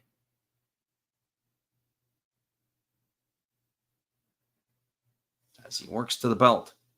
Here's the pitch. It's a breaking ball swung on. This ball is absolutely scorched, but it's going to be foul down the left field line. That's going to keep the count at 2-2 to Sugimoto. As I say, every time it pans to the seats, I can't believe how many empty seats there are in this ballpark tonight. For these 2 clubs, the Buffaloes are in first place in the Pacific League. They have an 8-game lead over the 3rd place Fukuoka Ball Club as they enter play here tonight. Here's the 2-2. It's a split finger pitch swung on and missed. And Sugimoto down on strikes for out number 3. He struck out the side, did Arihara in this one. Oh boy, that is some nice piece of pitching. That's 4 strikeouts in a row for Arihara. And in the ball game by our books, looks like he has 8 in the books through 5 innings of work. No runs, no hits, no errors, nobody left the board. We're now through 5 complete. Your score is the Hawks 1 and the Buffaloes no score. Everybody, we got the Japanese halftime, as we like to call it. We're going to take ourselves a little timeout, go refresh our water. We'll be back here in just a few to give you all the action after this. We're going to put the music on loop, so hopefully you guys can enjoy it. We'll be back in a few after this.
It is going to be a 1-0 ball game. We got TYN in the house. We'll come back in just a few and chat it up with the chat after this. Hang tight, everybody. It is a 1-0 ball game here for the Hawks, looking to break that 12-game losing streak. We'll be back in just a few. Hang tight after this. Hello, guys. Thank you for joining Freddie here on his baseball game. And I'm Steve Rademacher, and my channel is really all about everybody, including all my international friends. We have such stuff as non-sport packs from Canada, the OP cheese. We have the Greek Freak.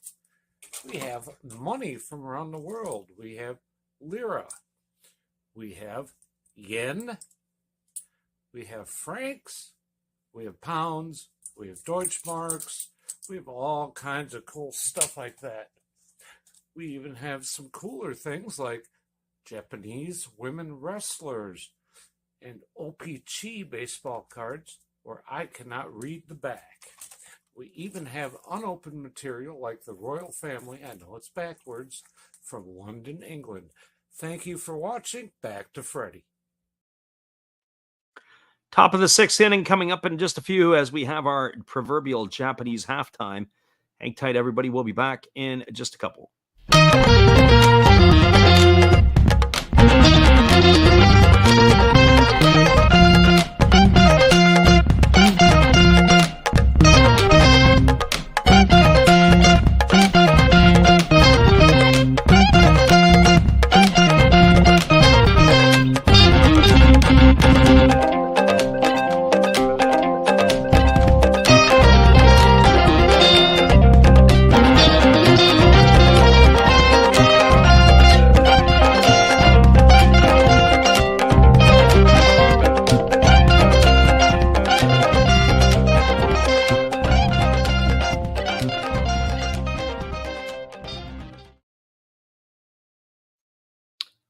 One to nothing for the Hawks. We'll be back in a few here as we are just about ready to resume the action. Hang tight, everybody.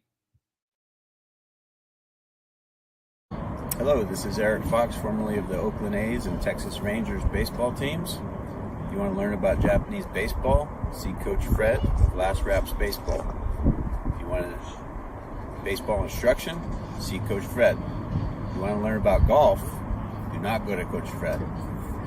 Fred, what kind of club is this? At Last Raps Baseball, we know baseball. Welcome back, everybody. It is going to be the top of the 6th inning, and the Hawks are going to be sending Taisi Makihara, Hikaru Kawase, and Kensuke Kondo to bat to face the right-hander Yoshinobu Yamamoto. Will begin his 6th inning of work here in this one. Yamamoto, unlike his counterpart, has not been as economical with his pitches, as he has just a little bit north of 70 in this one so far. I'll get you the exact total. I believe it's 72, but I didn't make the note on my page after the last half inning. It's actually 71 pitches through 5. And the first pitch is a split-finger pitch, swung on and missed. The count is 0-1 to Makihara. Makihara tonight is 0 for 2. He's grounded to short and grounded to second his 2 trips to the plate. As the 0-1 is set to come, it's a fastball swung on and lifted foul. It's going to reach the seats down the third base line. The count now is 0-2. His average has slipped to 277 on the year with those 2 homers and 23 runs driven in. Here's the pitch. It's a breaking ball swung on. This ball is lined into right field. It's going to get down for a base hit. Not a good pitch at 0-2. As he left that breaking ball up in the zone, Makihara makes Yamamoto pay, as that is going to be a base hit. So they got a leadoff single here in the 6th inning. It's going to bring up the shortstop, Hikaru Kawase. One would have to think it is going to be a bunt situation here, as they want to try to pad their lead. And you've got Kondo and Yanagita to follow. So for Kawase tonight, he is 0 for 2. He has struck out and grounded out his 2 trips to the plate. And here from the left side against the right-handed throwing Yamamoto. I'd be shocked if he wasn't squaring. He's already squared around now. Here comes the pitch. It is a fastball that misses up and away for ball 1, and the count is 1-0. We saw a lot of 97 to 98 mile-an-hour fastballs back in the first inning. That one poured in at 95. So here we are in the 6th inning, and it looks like that Yamamoto's losing a little bit of velocity. Friend Zay says that his same feeling with the Fighters. Tough to be a fan of the Fighters and the Hawks these days with their losing streaks. Here's the 0-1-0 pitch, and it is a fastball bunted foul behind home plate. The count goes even at 1-1. So 1 ball and 1 strike.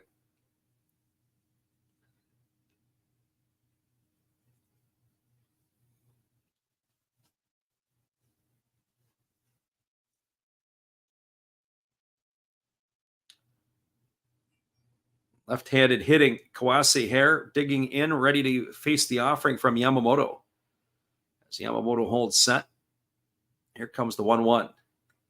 As a fastball that is bunted foul. Again, another one all the way to the backstop, and that's going to run the count to 1-2. Curious here if they're going to keep the bunt on even with 2 strikes. I would. That looked like it was a split-finger variety, that last pitch.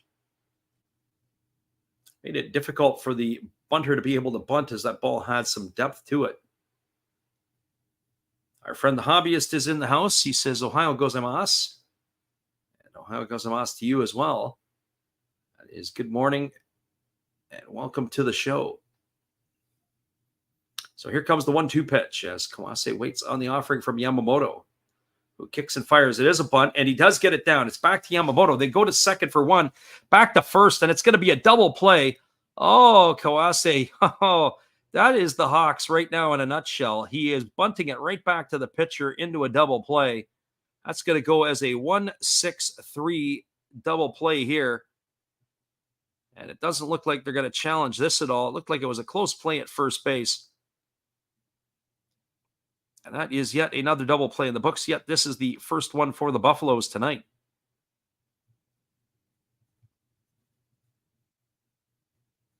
And that is going to bring up the left fielder, Kensuke Kondo. Hobbyist says, what a backfire that was. Absolutely. The ball was firmly bunted back to the pitcher with 2 strikes. He did finally get it down, just not what they wanted. There's a breaking ball delivered to Kondo that's taken for a called strike, and the count is 0-1. Kondo tonight is 1 for 2 in this one. He's got a single that he was erased in a fielder's choice, and he is struck out.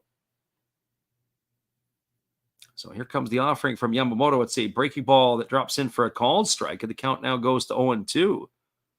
So no balls and 2 strikes to Kondo.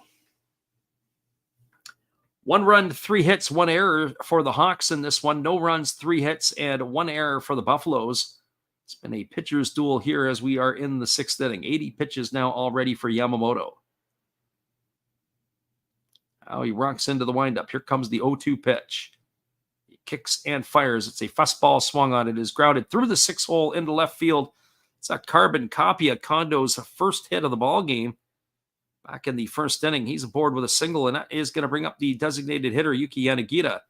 And I said the same thing in the couple of innings earlier, and that was way too good a pitch at 0-2 to deliver to the batter here, as it was actually at the top of the inning here to Taisi Makihara. As Makihara made Yamamoto pay. Now so does Kondo. So 0-2 pitches, he's able to get a base hit. That brings Yuki Yanagita to the plate. Yanagita tonight struggled to get things going. He bounced into a fielder's choice, and he is grounded to short his 2 trips to the plate. As Kenya Wakatsuki has a mound visit with his star right-hander.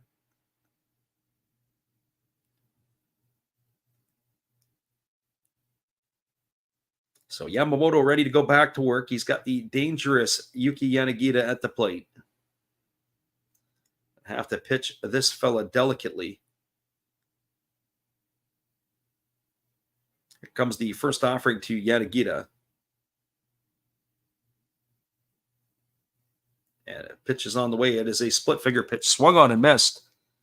The count is quickly 0-1 to Yanagita.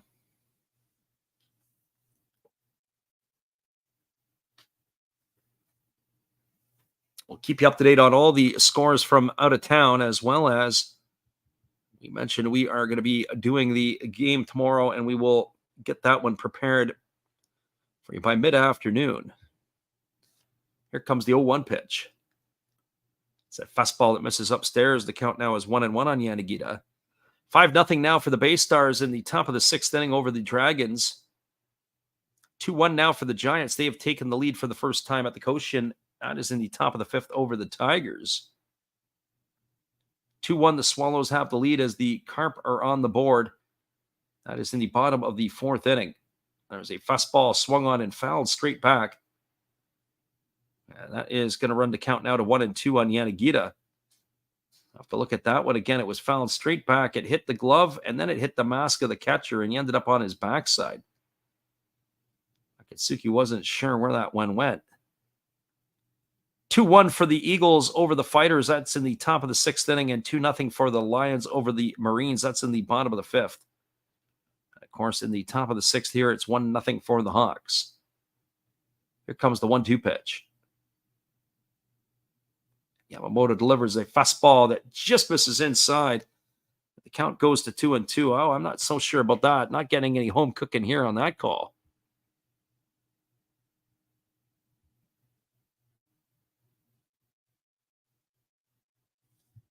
So 2 balls and 2 strikes to Yuki Yanagita.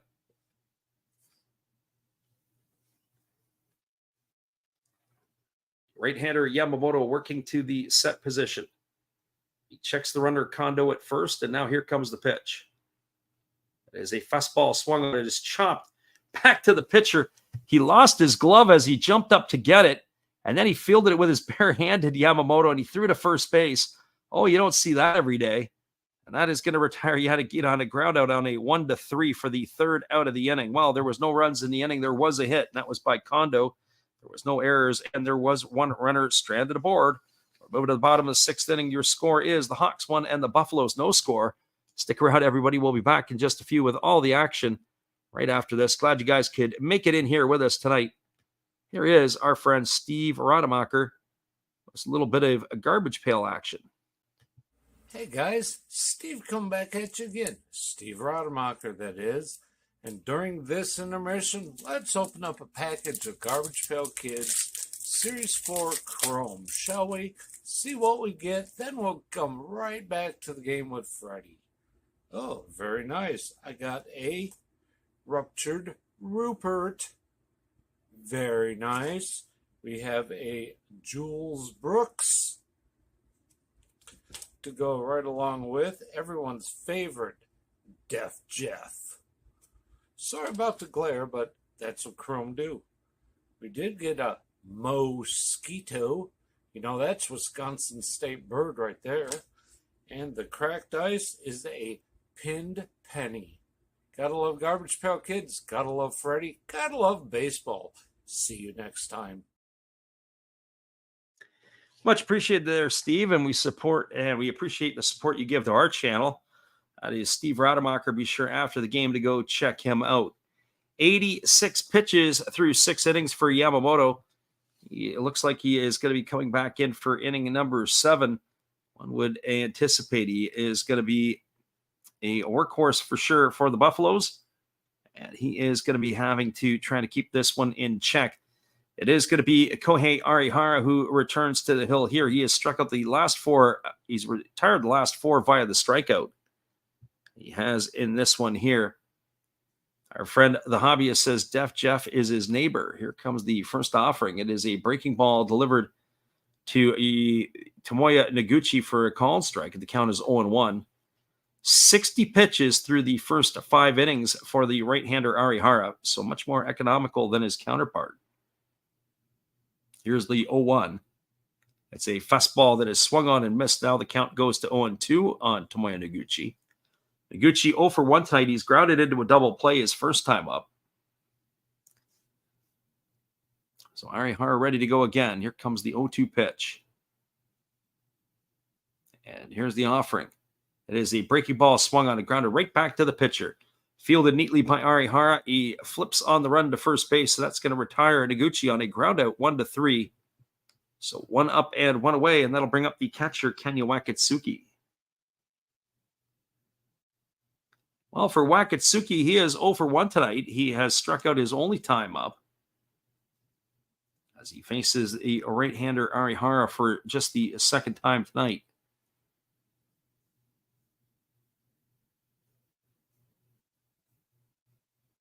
Right-hander leans in. He gets the sign from his catcher, Kaya. Here comes the offering. It's a fastball swung on and tap foul over on the third base side, and the count is quickly 0-1 to Wakatsuki. Wakatsuki, and then the top of the order, Nakagawa, to face Arihara here in the 6th inning. For a ball game that has had a low scoring, it's not exactly the quickest tempo. It seems like it has slowed down a little bit here. Here comes the 0-1. There's a breaking ball that misses down and away, and the count goes even to 1-1. As we said, tomorrow night it's Miyagi for the Buffaloes and Carter Stewart Jr. for the Hawks. We will look to bring that one to you again, same time, same place, same channel. Hopefully you could be there with us. Here's the 1-1 pitch. There's a fastball swung on. This ball is going to be grounded up the middle. It's going to be a base hit for Wakatsuki. He's got himself a 1-out single, and that's going to bring up the top of the order in Kai Nakagawa. Well, the Buffaloes looking to get something going here as Nakagawa comes to the plate. He is 0 for 2 tonight. He reached on an error in the first inning and struck out looking back in the 4th. So they got to find a way to do some damage here to get something going, as they are starting to run out of outs. And this one are the Buffaloes. Well, Kai had a conference on the mound with his pitcher Arihara, and now that conference is broken up. Now ready to resume the action. So Kai jumps out in front to everybody, and he is flashing signals. Everybody needs to be ready for a bunt situation here. I'd be surprised if Nakagawa was bunting. Wakatsuki, not the most fleetest of foot over at first base. I don't know if this requires the bunt. And that would bring Gibbo to the plate. Do you want to put the bat in Gibbo's hands, or do you want the bat in Nakagawa's hands? And I would probably prefer Nakagawa to Gibbo all day long. So Arihara checks the runner at first. He works to the set position. Here's the pitch. It's a fastball taken for a called strike on the outside corner, and the count is quickly 0-1 to Nakagawa.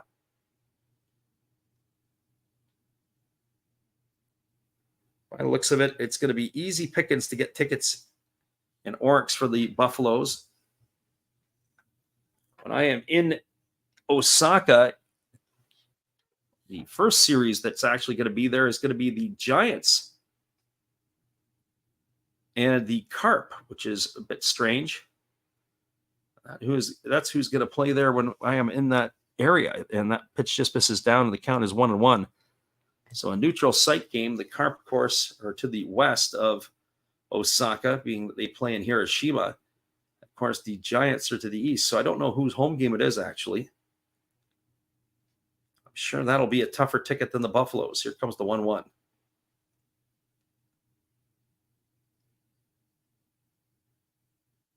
And instead, they throw over to first base, and getting back easily is the base runner, Wakatsuki. Wakatsuki, not much of a threat to steal. He does have one stolen base this year. But might be a situation where they want to put a hit and run on eventually to stay out of the double play. So here comes the 1-1 pitch as Arihara checks the sign from his catcher, Kai. He works to the set position. Here's the pitch. It's a fastball swung on. It's going to be lifted foul down the first base line. That ball is going to drift into the seats behind the netting, and that's going to run the count to 1-2 on Nakagawa. So 1-2 strikes it is.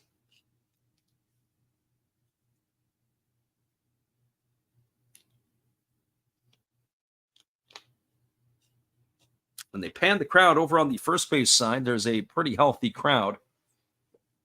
They pan the crowd down the third baseline. It's all you can seat because you could probably pick out as many seats as you want the further you go down the line. Here's the 1-2 pitch. There's a breaking ball swung on. This ball is grounded over to third. A nice backhand play by Kurihara.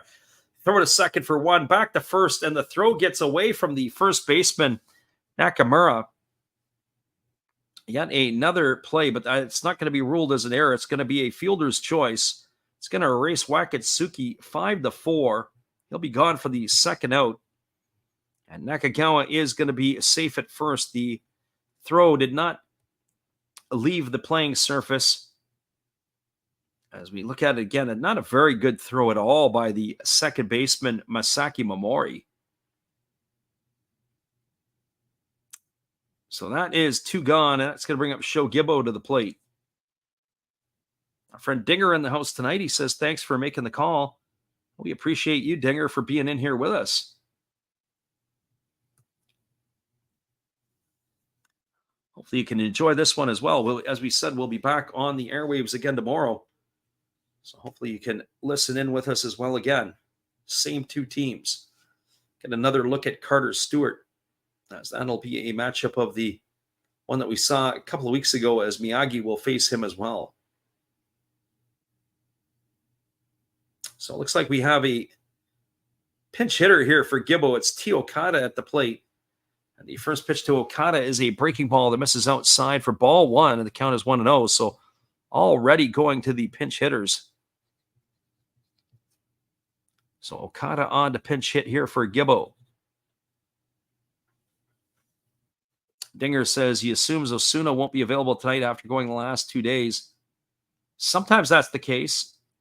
Here's the pitch. It's a breaking ball that is waved out and missed. The count now goes to 1-1. Generally, the rule of thumb is a lot of coaches don't like to go 2 days. Well, they can go 2 days in a row. They don't like to go 3 days in a row with their relievers. But I really don't know how many pitches that Osuna threw in the first outing a couple of nights ago, although we'll have to wait and see. Here comes the 1-1 pitch to Okada. It's a breaking ball that misses outside, and the count now goes to 2-1. So 2 balls and 1 strike. Kohei Arihara, like that ball had slipped out of his hands, and he wanted that pitch back.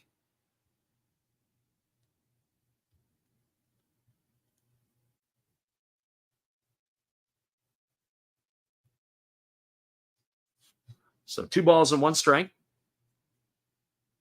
As Okada here is going to wait on the offering from Arihara. The runner at first, Nakagawa. There is 2 gone here in the 6th. Buffaloes are looking to try to get a run in here. Here's the pitch. It's a breaking ball that misses upstairs. The count is now 3-1. I don't know what's happened to Arihara here. He's lost a little bit of command on his breaking stuff. I wonder how many pitches he's got in him here. He's at 74. Are they going to consider moving themselves to the pen here to try to close it up? Or would they let him try to finish it out here in this inning? So 3 balls and 1 strike. Okada waggling the bat. Here comes the offering.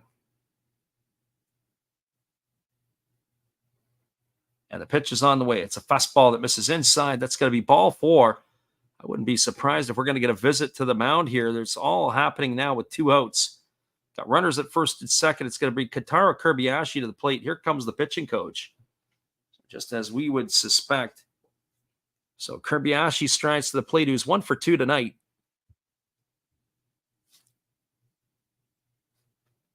He's grounded into a double play and singled. So the pitching coach Saito on to talk to his veteran right-hander.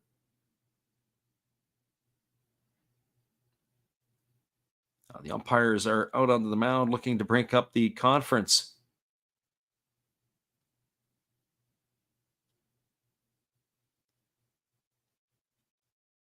So Arihara ready to face Kentaro Kobayashi. Kobayashi tonight, as we said, 1 for 2. He's got a single and 2 trips. He's grounded into a double play. And we do have a pinch runner now for Tio Okada over at first base. This is going to be a number 5. That number 5 is Nishino. So one would anticipate that Nishino will be going in at second base for Gibbo.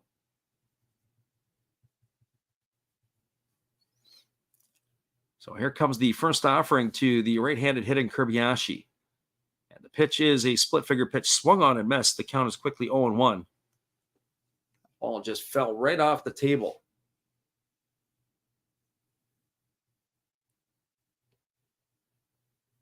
And you can't assume that it's going to be a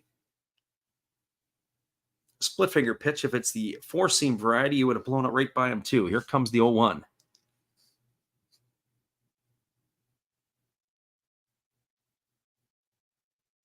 And the pitch is on its way. It's a fastball taken on the outside corner for a called strike. The count is now 0-2 to Kobayashi. So no balls and 2 strikes. As he finds himself deep in the hole now.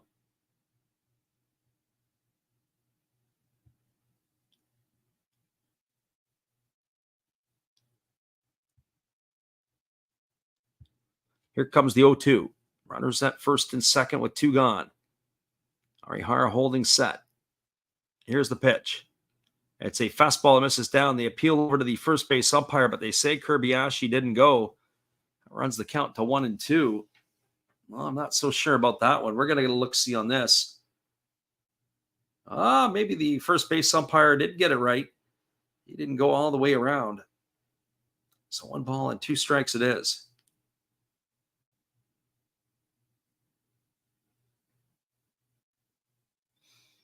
Arihara gets his sign, and now he works to the set position. He's checking the runner at first. And now he looks back at the runner at second. Here's the 1-2. It's a split-figure pitch. Swung on and missed. Good block by Kai. He throws to first, and that's going to retire Kobayashi. Strikeout 2-3 on the putout. And that is going to do it here for the Buffaloes in their half of the 6th inning. Well, they threaten, but they don't score. There was no runs in the inning, and there was 1 hit. There was no errors, and there were 2 runners left aboard. We are now through 6 complete. Your score is the Hawks 1 and the Buffaloes no score. Why does it have an eerie feeling of last night all over again? As the Hawks just can't seem to put more runs on the board. That is where the problem comes in, especially when you've got a team like the Buffaloes who can score in bunches. Trying to find a way to get another one if you are a Hawk supporter. We'll be right back in just a few.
Welcome back, everybody. It is going to be coming to bat for the Hawks. It's going to be Akira Nakamura, Masaki Momori, and Ryoya Kurihara. That means the 5, 6, and 7 hitters to come to bat to face Yoshinobu Yamamoto. That is going to be coming to bat here. It is going to be it is going to be Nishino who takes over at second base for Gibbo. After Tio Okada had come in to pinch hit, there was a first pitch fastball delivered to Nakamura, taken for a called strike. The count is 0-1. Nakamura 0 for 2 tonight. He's grounded to second in both of his trips to the plate. There's a fastball swung on. It's going to be lifted foul into the seats over on the third base side. Now the count is 0-2. So no balls and 2 strikes. Right-hander Yamamoto delivers. There's a fastball swung on and missed. He walked the ladder. He delivered that one up in the zone, and that is going to retire Akira Nakamura for the first out of the inning. So 1 up and 1 away, and that'll bring up the second baseman, Masaki Momori. That is the one thing that has been noticeable tonight, is that is only the 4th strikeout in our books recorded by Yoshinobu Yamamoto. He is normally working at a clip of 1 or more per game, or 1 or more per inning, I should say. There's a first pitch breaking ball that drops in for a called strike, and the count is 0-1 to Momori. So no balls and 1 strike. 265 is what Momori is hitting as he takes a fastball upstairs for a ball, and the count is 1-1. He's got those 2 homers and 5 runs driven in. But if he gets on base, he is a threat. He's got 9 stolen bases so far on the season, and he hasn't played a whole lot. There's a fastball taken for a called strike, and the count now goes to 1-2.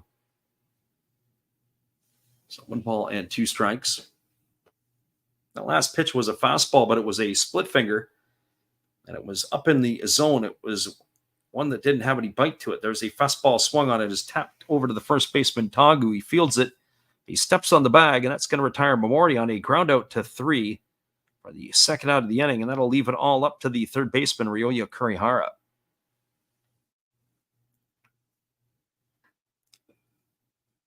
"64 strikes on the 93 pitches that Yamamoto has thrown. So one would anticipate he's going to be up in the upper 60s when his day is done, or at least when he gets closer to that 100 mark. There's a first pitch fastball swung on and missed by Kurihara, and the count is quickly 0-1. Kurihara today has struck out, and he has flown to right field in his only 2 trips to the plate. As the right-hander delivers, there's a fastball swung on. This ball is lifted into deep right center field. This ball is going to get trouble. It's going to get down. It's into the gap. It's off the wall. Nakagawa fields it, heading for second, and cruising in with a stand-up 2-out double is Kurihara. And that is going to bring up the right fielder, Tetsuro Yanagamachi. We got to look at the replay. That was a pretty good swing right into the pull gap. As that ball got down, it 2-hopped the fence. Good piece of hitting there by the left-handed hitting third baseman, but he is at second with 2 gone, and that brings up the right fielder, Yanagamachi.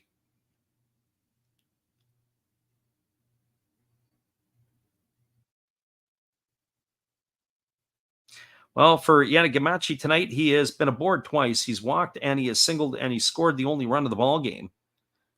So here comes the first offering from Yamamoto. It's a fastball swung on. This ball is lifted into right field. Is going to hang up just enough for Noguchi to be able to make the grab, and that is going to do it here. He hit the ball hard, just right to the glove of the right fielder, and that is going to do it. As Yanagamachi's gone for out number 3. There was no runs in the inning. There was a hit. There was no errors, and there was 1 runner left aboard. We're now moving to the bottom half of the 7th inning. Your score is the Hawks won the Buffaloes, no score. Stick around, everybody. We'll be back with the call in just a couple moments. Appreciate you guys for hanging with us here tonight on the Last Drops Baseball YouTube channel. Hang tight. We'll be right back after this.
Welcome back, everybody. We are moving now to the bottom half of the seventh inning. It's going to be the heart of the batting order coming up for the Buffaloes.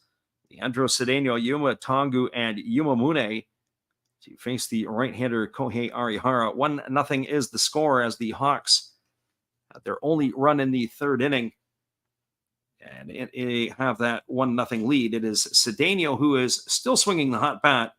He's 0 for 2 tonight. He has struck out twice. He's got home runs in each of his last 4 ball games. He strides in here. He is in scoring position as soon as he steps in the batter's box. We've got our friend Titus in the house. We welcome you. There's a first pitch fastball that misses down to Cedeno, and the count is 1-0. Cedeno has been a huge part in the last 5 weeks in the Buffalo's batting order. He has really given them a much-needed punch. He's also been driving and runs at a good clip. There's a fastball swung on, and this is lifted foul. It's going to reach the seats behind home plate, and the count goes even at 1-1. We're doing pretty good today. I don't know if that's you're asking me or the hobbyist, but we appreciate you for jumping in here. This one here has been a pretty decent ball game so far. If you like pitchers duels, Arihara has been very, very good. There's a fastball swung on. It's been tapped foul right behind home plate, and the count goes to 1-2. I have to tell you, I might have to do a 7th inning stretch in between innings here as I'm starting to feel it. Getting a little bit late as it's 4 o'clock in the morning Pacific, 7 a.m. on the East Coast. Wherever you are, we're glad you are with us listening in here. So here comes the 1-2 pitch. As the right-hander kicks and delivers, there's a breaking ball that misses down and away, and the count goes even at 2-2.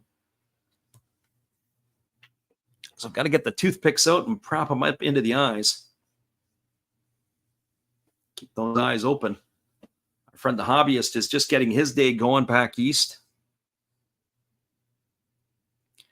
So 2 balls and 2 strikes. As Arihara ready to go again. He kicks and he delivers. There's a fastball that is swung on and missed. And that is going to do it as Cedeno goes down on strikes for the first out of the inning. And that is going to retire Cedeno for out number 1. Our friend the hobbyist is tapping out. We appreciate you for jumping in here, Chris, with us this morning. Maybe we'll see you again tomorrow morning. We're going to take the Thursday and Friday games off. But we will be back at it again on the weekend.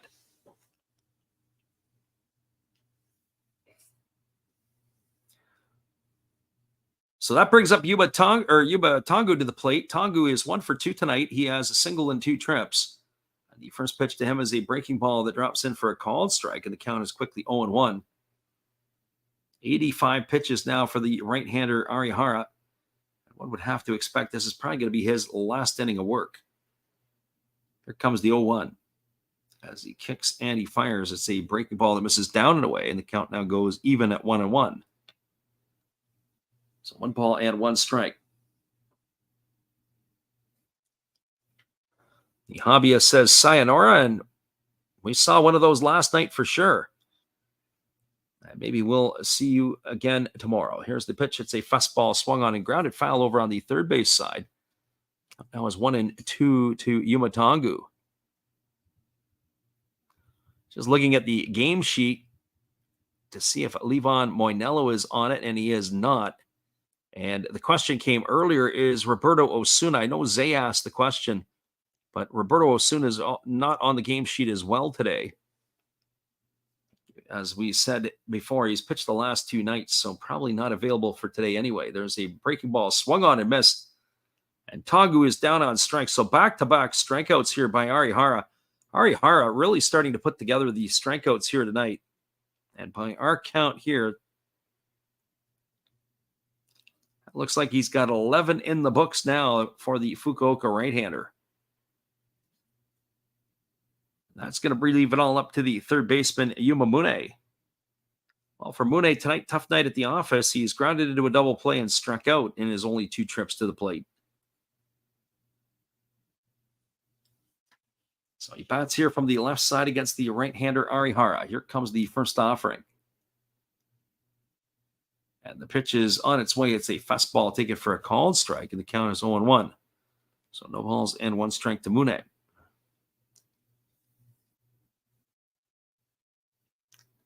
4 hits for the Buffaloes, 5 for the Hawks so far in this one. Each team has made an error defensively. It could have been more. There's a breaking ball that is waved at and missed. The count now goes to 0-2 on Mune.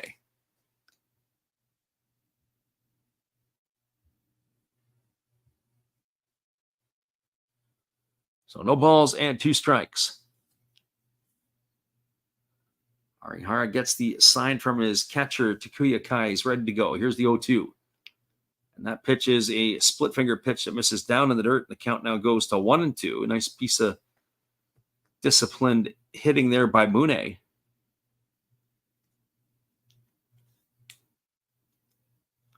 So 1 ball and 2 strikes it is.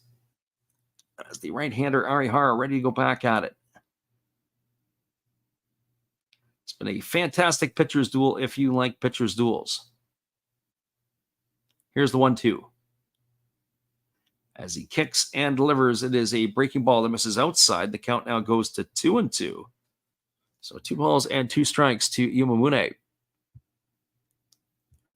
We're talking about tomorrow night's ball game and, of course, the schedule for the rest of the week. I don't think we're going to do anything on Thursday and Friday in the Japanese League.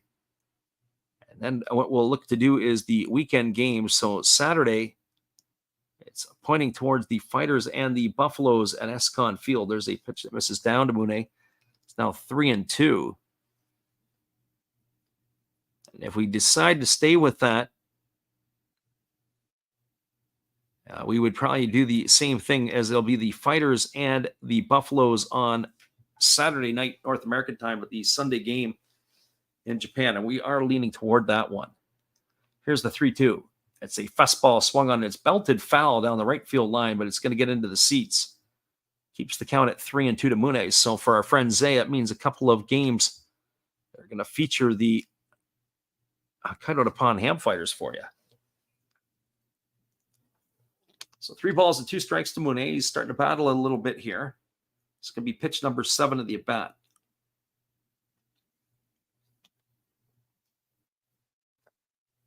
Pitch number 95 of the ball game coming up here for Kohei Arihara.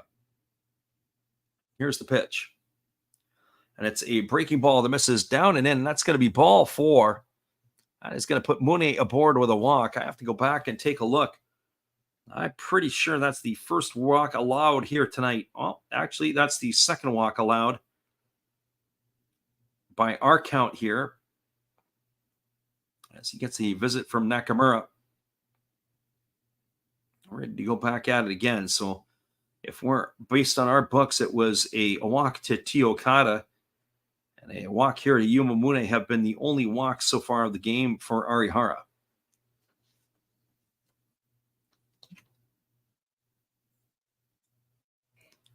So the runner at first is Mune. There is 2 gone, and it's going to bring Yataro Sugimoto to the plate. As Takuya Kai had gone out to talk to his pitcher, and that is a problem here because Sugimoto has got the ability to turn one around here and flip the scoreline in the flip of a switch. So Sugimoto coming to bat.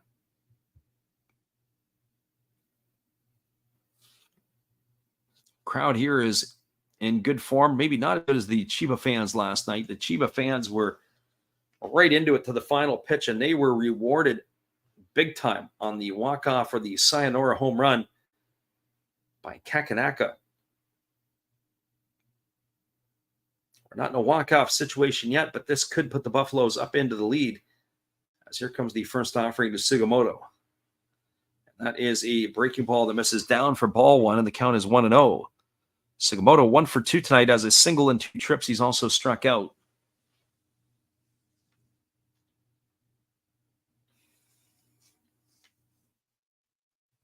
So 1 ball and no strikes. As the right-hander keeps shaking off the sign from his catcher, Kai. Here comes the 1-0. It's a fastball swung on it. It's belted foul into the temporary seating down the third base line. Mental note, don't take the tickets in that temporary seating area. They do issue helmets to some fans that go to the games, especially in Fukuoka. You're almost a part of the action. You might as well bring a glove with you. But you hate to be eating a hot dog or having some sushi when you got a blistering foul ball coming your way. So 1 ball and 1 strike. Sugimoto waits here on the offering, and it is a fastball swung on. It is popped up into shallow right field. Coming in on it is the right fielder. Moving back on it is the second baseman, and it is going to be Masaki Momori who makes the catch.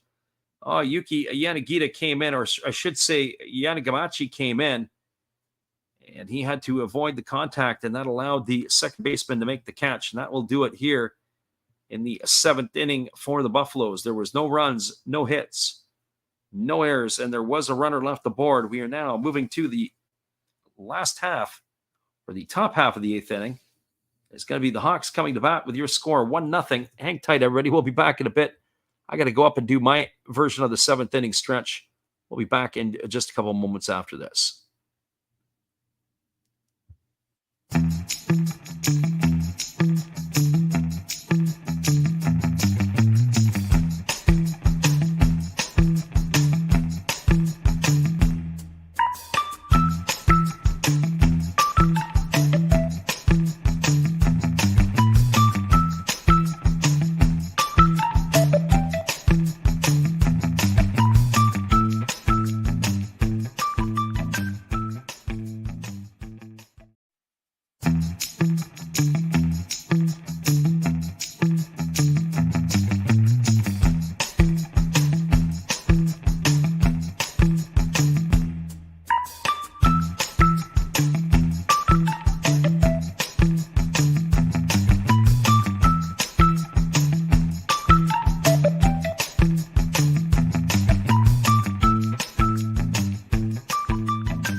Welcome back, everybody. Had to do a little 7th inning stretch of our own there. Get a little walk in, get the blood flowing, get the circulation going as we are ready to come back here again. It is going to be the 9, 1, and 2 hitters to come to bat for the Hawks. That means Takuya Kai, Taisi Makihara, and Hikaru Kawase to come to bat to face the right-hander Yamamoto, who's back on to continue his night as he delivers a fastball that swung on and fouled away, and the count is 0-1.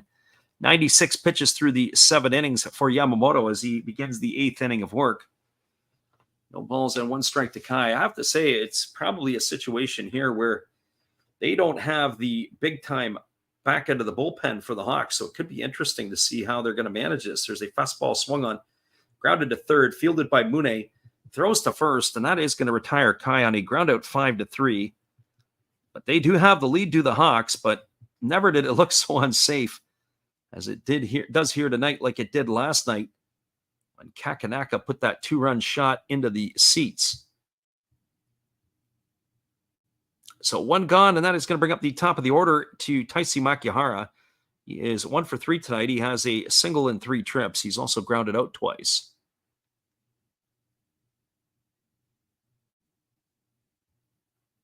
Batting from the left side, he waggles the bat. Here's the pitch. It is the breaking ball that misses down for ball 1, and the count is 1-0 to Taisi Makihara. If it can be a quick inning for Yamamoto, maybe they even bring him out for 1 more inning. I wouldn't put that past the Japanese at all. Here's the pitch. It's a split finger pitch, swung on and missed. The count goes to 1-1. The way that they play in Japan, certainly it is old school baseball. They keep rolling you out there until you can't lift your arm any further over your head. Here's the 1-1 pitch. Yamamoto kicks and delivers. It's a fastball that just misses upstairs. Counts now 2-1. Last pitch was at 95 miles an hour. So again, it is a bit of a velocity that has been lost by Yamamoto so far over the course of this one. He was 97, 98 early on. And there's the pitch. It's a fastball that swung on and fouled away. And the count now goes to 2-2. Our friend Dinger says, good moment for Hanshin taking the lead, honoring Yokata, who passed away. I hadn't caught the update on that. They had opened up with the lead. It was a 1-0 lead early, and then the Giants went ahead 2-1. Go back and look at the out-of-town scoreboard at the end of this one here and get everybody caught up. There's a fastball swung on. This ball is going to be grounded through the 4-hole past the diving Nishino into right field. And that is going to be a 1-out single here for Makihara as he's got himself a base hit. Our friend Tony is in the house tonight as well. We welcome you for being here, Tony. So Makihara, the runner at first with one gone. That's going to bring up Hikaru Kawase.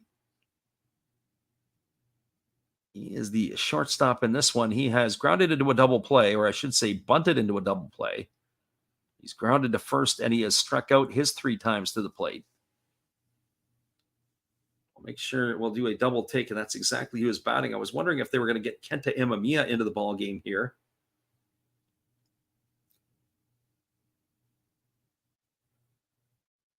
As now the batter Kawase steps out. Ready to do this again. 103 pitches now for Yamamoto as he is looking to finish this inning off here.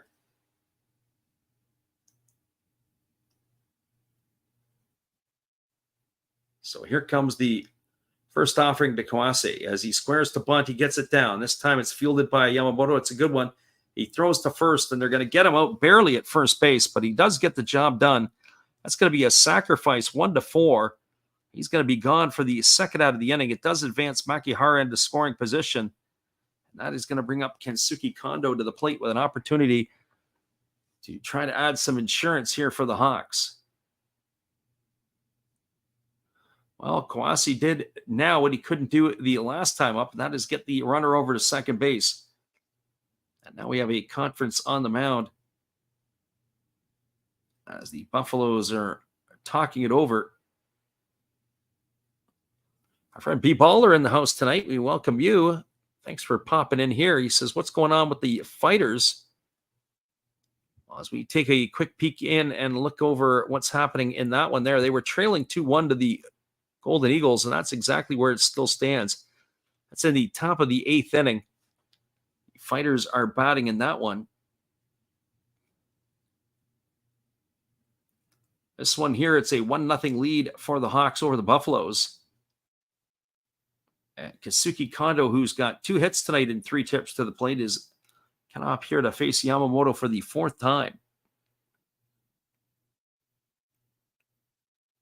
They do have an open base, but it is Yuki Yanagita who waits his turn on deck. And here comes the first pitch from Yamamoto.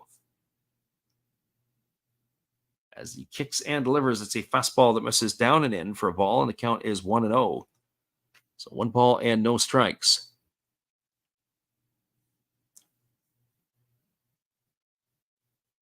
Dinger says, amazing they keep bunting their number 2 hitter. Well, Kawase and Kenta Imamiya, that is the part there. They've got to get those guys to be able to get their guys over. They're not exactly the best hitters.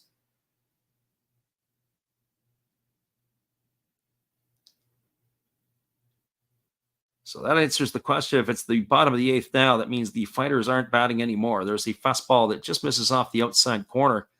Count now goes to 2-0 on Kondo. So 2 balls and no strikes. Said it was the first time in the history of the NPB that 2 teams had 10-game losing streaks in the same league. It's happened before where one team in the Central League and another in the Pacific League will have a 10-game skid. But both of these teams have lost a dozen games in a row, being the Fighters and the Hawks. Here comes the 2-0. It's a breaking ball that drops in for a called strike. Oh, that was a nice pitch there by Yamamoto. 2 balls and 1 strike. B-Baller says probably over. Well, it's never over till it's over. If you remember last night, as the Hawks had that 1-0 lead with 2 out in the 9th, and then it was Kitsuya Kakanaka walking it off with a sayonara home run. The Marines' only lead of the night came on the last swing of the night when they pulled ahead 2-1 to win the ball game. Absolutely crazy. So here comes the 2-1 to Itsuki Kondo.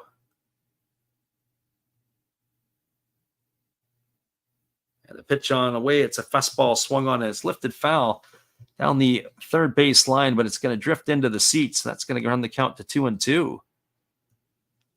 So 2 balls and 2 strikes.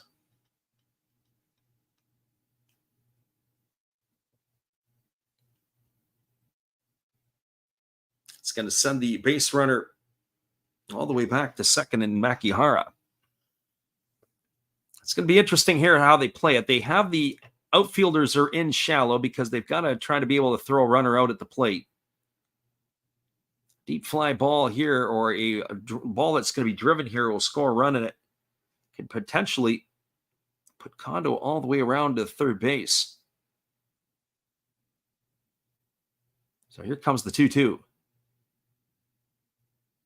As Yamamoto kicks and delivers, there's a fastball that just misses off the outside corner. Oh, Yamamoto wanted that one, as did Wakatsuki.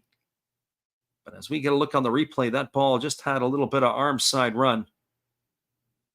Our friend Dinger says it's now 3-1. That's not a good sign for the Fighters. I saw the Fighters play on the weekend, and as I said, they had made some errors up the middle. Their defense was shaky, some poor decision-making on the base paths. I got to tell you, it's going to be one of those ones that's going to be very, very interesting to see how they get out of that funk. I can say at least the Hawks have played some pretty good ball. Here comes the 3-2 pitch.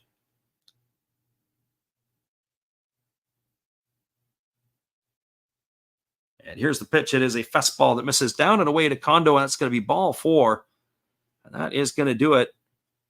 That's going to put him at first base, and that is going to bring up the designated hitter, Yuki Yanagita. Our friend Stefan Cherry in the house here tonight, and he says, I can't believe how low scoring the NPB is. Over-under was 5.5. Yeah, well, this matchup here tonight with Yamamoto and Arihara, I was surprised it was 5.5 at the outset. Our friend Shotgun Shell, who was in here earlier on, took the over. I told him not in this game. 110 pitches now for Yamamoto as Yuki Yanagita comes to the plate. For Yanagita tonight in this one, he is 0 for 3. He has not reached base yet. He's bounced into a fielder's choice, and he's grounded out twice. So here comes the first offering from Yamamoto.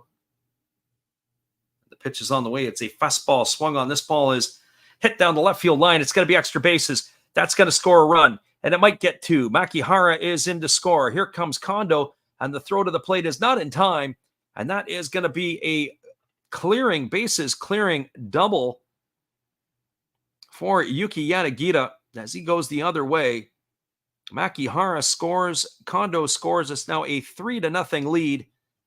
And I think that's going to be the end of the line here for Yamamoto. Maybe one batter too late. A little surprising that they wouldn't bring a lefty in to face him. But that is a 2 RBI base hit here for Yanagita. And that, it looks like it's going to be the end of the rope here for the right-hander Yamamoto.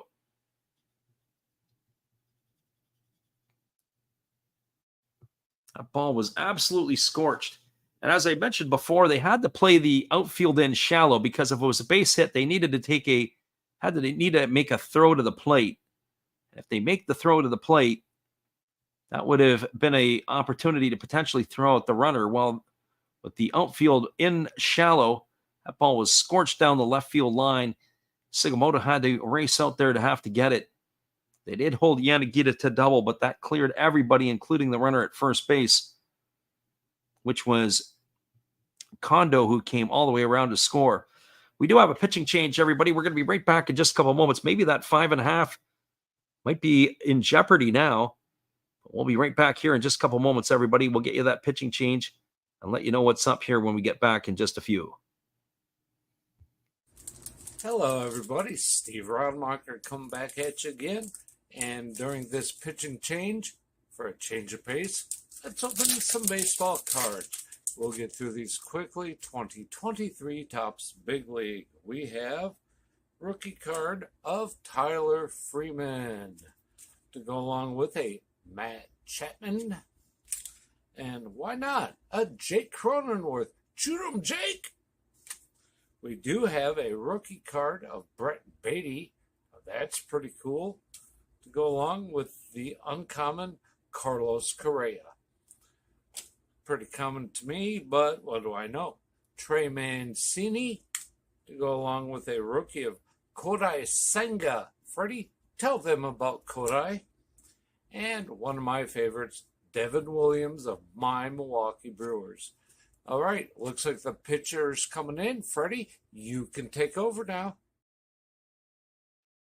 Appreciate you there, Steve, as it is going to be a pitching change, and Yamamoto's night is done, probably one batter too late. It is going to be Yamada coming on in relief as a lefty. This is Nobuyoshi Yamada as the lefty is coming in, and now to face the first baseman Akira Nakamura.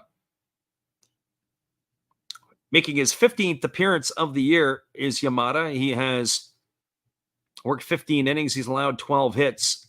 He's walked 2 and struck out 13, and he's got an ERA of 1.80. And the first pitch is on the way. It is a breaking ball that is nicely stopped by the catcher, Wakatsuki. The count is 1-0 to Akira Nakamura. Nakamura 0 for 3 tonight in this one. He's grounded out twice and struck out, all against the starter Yamamoto. That's the other part of the equation that would drive you crackers. So here's the lefty coming in to face the lefty after they had just rolled a bunch of lefties before. There were already 3 lefties that had faced Yamamoto. Now, granted, Yamamoto's your ace, but you can see he was spent. Fastball swung on, grounded to first, fielded by Tongu. He's going to step on the bag, and that is going to do it, as Nakamura is retired on a ground out to 3 for the 3rd out of the inning, but not before there has been damage done. 2 runs in the inning on the benefit of 2 hits, no errors, and 1 runner left aboard. We are now moving to the bottom of the 8th inning. Your score is the Hawks 3 and the Buffaloes no score. Stick around, everybody. We'll be right back in just a couple of minutes with all the action. Appreciate you all jumping in here with us tonight, whether you listen live or on delay. We're glad you're here. Good evening, ladies and gentlemen. Namaste. Hey, I hope you guys have been enjoying the game. My name is Hollis. I've got a YouTube channel called Another Hollis Build.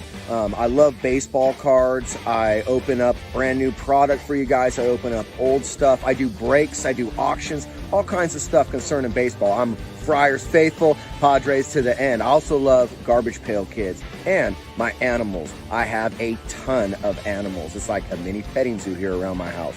I also love my city. San Diego, baby. I'll take you all around the city and show you what's up.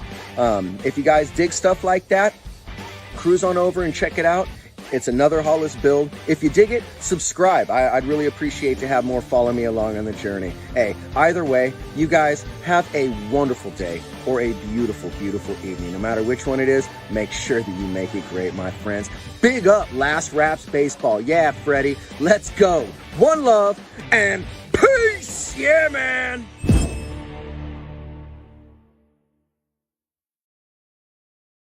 Welcome back, everybody. We are moving now to the bottom half of the 8th inning. The Buffaloes are in against time as they are running out of outs. They got 6 outs to try to catch themselves some runs, but they find themselves in a 3-0 deficit. 3-7-1 for the Hawks, 0-4-1 for the Buffaloes is the line score in this one. And coming to bat here for the Buffaloes, it's going to be Noguchi Wakatsuki on the top of the order and Nakagawa to get things going here in the 8th inning. And Kohei Arihara still on the mound for the Hawks, as the right-hander has 98 pitches through his first 7 innings of work, and he delivers a breaking ball over for a called strike. The count is quickly 0-1 here to Noguchi. Noguchi 0 for 2 in this one. He is grounded to the pitcher, and he is grounded into a double play. So 0 for 2 tonight. Here's the pitch. It is a fastball swung on. It is chopped right in front of the plate. Fielded by Kai. He throws to first, and that is going to retire Noguchi. That's going to go down as a ground out 2-3. He is retired for out number 1. That's going to bring up the catcher, Kenya Wakatsuki. Well, for Wakatsuki, he is 1 for 2 tonight.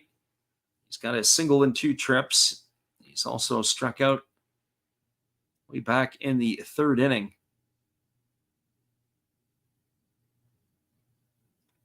So Arihara at pitch number 100 here, ready to break the ice on the second 100, I guess.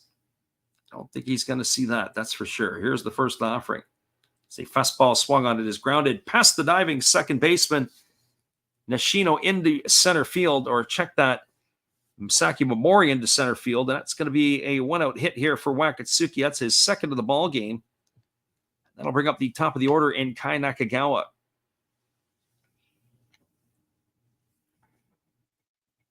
So our friend earlier, I think it was Stefan, who said he can't believe the over-under was 5.5. Well, yeah, 5.5, but you wouldn't see that in the MLB. It's a little bit different ball game as I was thinking about it. You've got the NPB. There's runs are at a premium, especially with these 2 pitchers on the mound tonight. So Nakagawa steps to the plate. He is 0 for 3 tonight. He's been on base twice. There's a fastball swung on it. Is lifted into shallow right field. Coming in on it and making the grab is the right fielder, Yanagamachi, and that will do it here for Nakagawa. He's gone for out number 1. Check that, out number 2. And that is going to bring up, or leave it up to the second baseman, Nishino. Well, for Nishino, this is going to be his first at bat. I'll just double check to make sure that he is going to be there. It was T. Okada who came in to pinch hit for Sho Gibbo back in the 6th inning.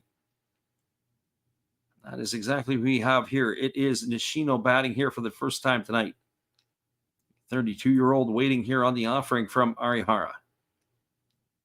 Here's the pitch. It is a breaking ball that just misses for ball 1, and the count is 1-0.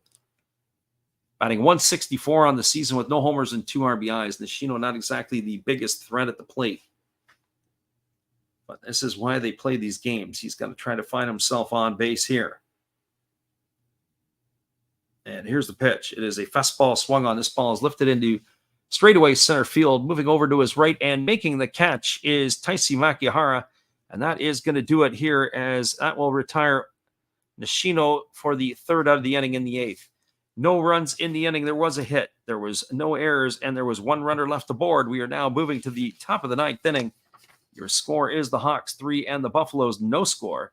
Hang tight, everybody. We'll be back with the call here in just a couple moments. Hawk fans are probably pretty excited. They haven't seen something in a while, and that would be a victory.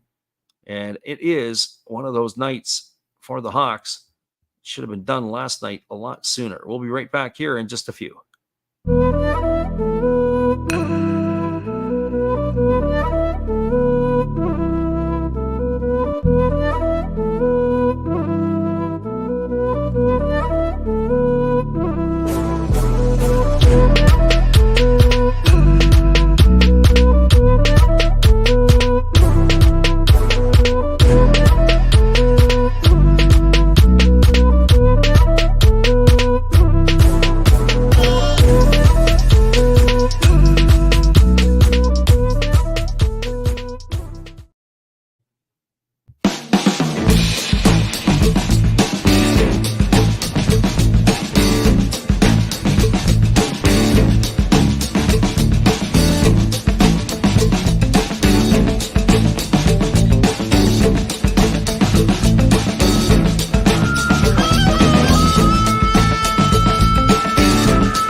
Welcome back, everybody. We are moving now to the top of the 9th inning, and it is going to be Masaki Momori, Ryoya Kurihara, and Tatsuro Yanagamachi, the 6, 7, and 8 hitters scheduled to come to bat for the Hawks in their half of the 9th. As we flip the ticker over to let everybody know we are moving to the top of the 9th inning. Appreciate everybody who has jumped in to listen with us tonight. It is late night in North America. It's now 7:30 in the morning if you're on the East Coast. And those folks who are getting ready to go to work, they begin their working day. We are appreciative you guys are here with us.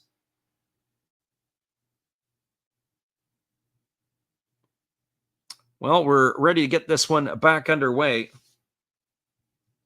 As it looks like we have yet another pitching change. And it is going to be a number 59 in the ball game. This is going to be the third pitcher now used, as it is going to be Ono. And this is Taiki Ono for the Buffaloes. He is making his third appearance for the Buffaloes. The former Hanshin Tigers spent his first 5 years of his career with the Tigers. He has worked 3 innings. He's allowed 3 hits. He has walked 5 and struck out none. Got an ERA of 6 so far here. And the first pitch he delivers is taken for a called strike. And the count is 0-1 to Momori. So no balls and 1 strike. Only third appearance so far for the Buffaloes this year. There's a fastball that misses down. Count runs even to 1-1. So 1 ball and 1 strike. Again, we'll give you the full rundown after this one is over. All the other scores around the NPB. There's a fastball taken for a called strike, and the count is now 1-2. So the score lines are starting to increase a little bit. Wasn't a whole lot of scoring early on, but now they're starting to put up some numbers. Here comes the 1-2 pitch to Momori. As he kicks and delivers, there's a fastball that misses up and away. And the count now goes to 2-2 on Masaki Momori. This is our first look at Ono this year, as the right-hander is pitching from the stretch with nobody on, and here comes the offering. There's a fastball swung on its tap foul just past the bag at third base. That's going to keep the count at 2-2. So 2 balls and 2 strikes.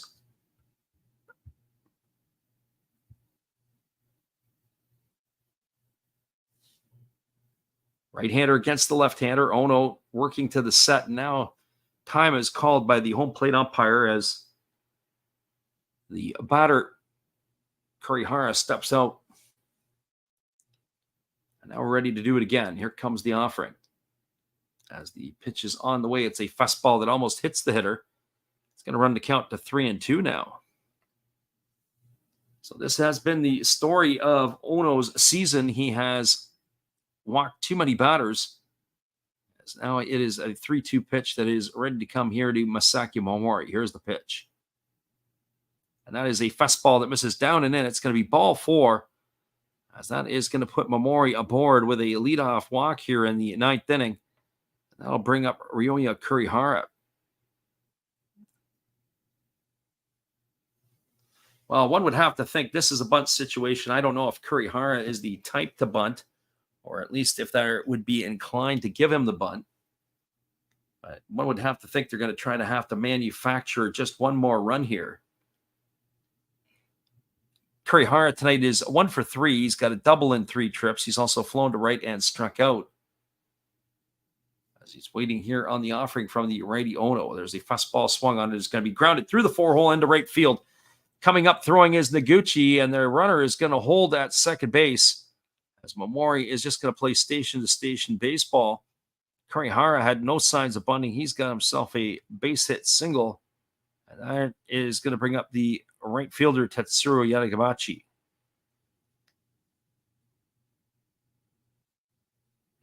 Well, for Yadagamachi, he is 1 for 2 in this one. He has singled and scored a run. He has walked, and he has lined out to right field. It looks like Kurihara's night is over as he's getting some high fives as he returns to the dugout. And who they have in the pinch run, it's going to be number 23. Is that Yukio Shudo?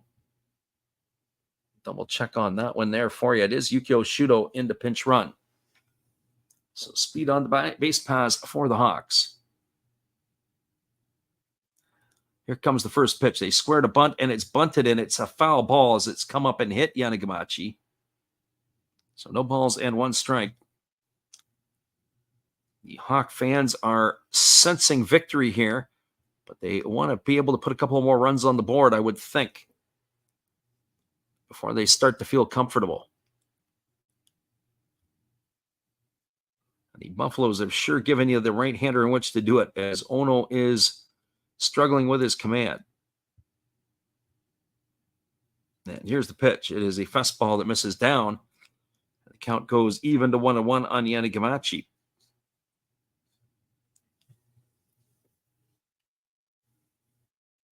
So not looking very sharp as Ono here, but they got to find out what they've got sometimes. You got to put players in situations to see if they're going to sink or swim. So 1 ball and 1 strike. Former Hanshin Tiger works to the belt. And here comes the pitch. And that is a fastball that misses down. That's going to be 2 balls and 1 strike. Why the batter Yanagamachi is squaring early, going to give you that bunt to potentially be able to give up at least 1 out. And Ono's not been anywhere close. It's 2 balls and 1 strike here. He has thrown 11 pitches, and 6 of them have been for balls right out of the gate. When he has thrown strikes, they've been hit hard. So here's the 2-1 pitch. It's a fastball that is bunted foul, and it goes right behind home plate, and that's going to keep the count or bring the count to 2-2 on Yanagamachi. So it looks like the Hawks have got some bunt work to do. Not only have they been struggling in the win and loss department, also struggling here in the bunt department.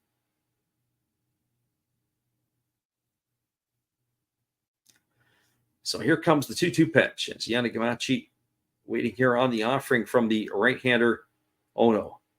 And now he calls time at the plate, and everything is going to come to a stop.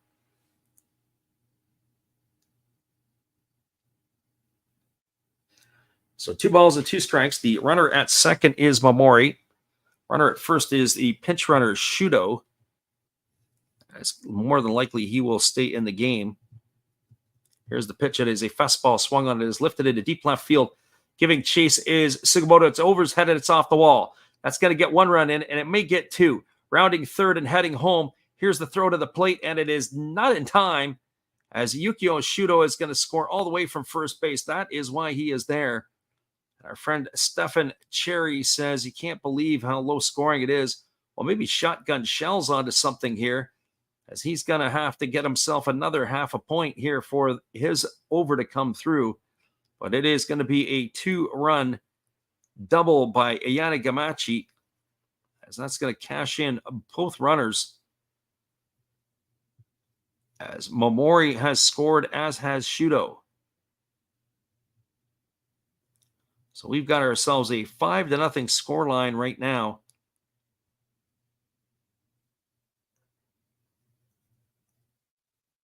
And that is going to bring up the catcher Takuya Kai.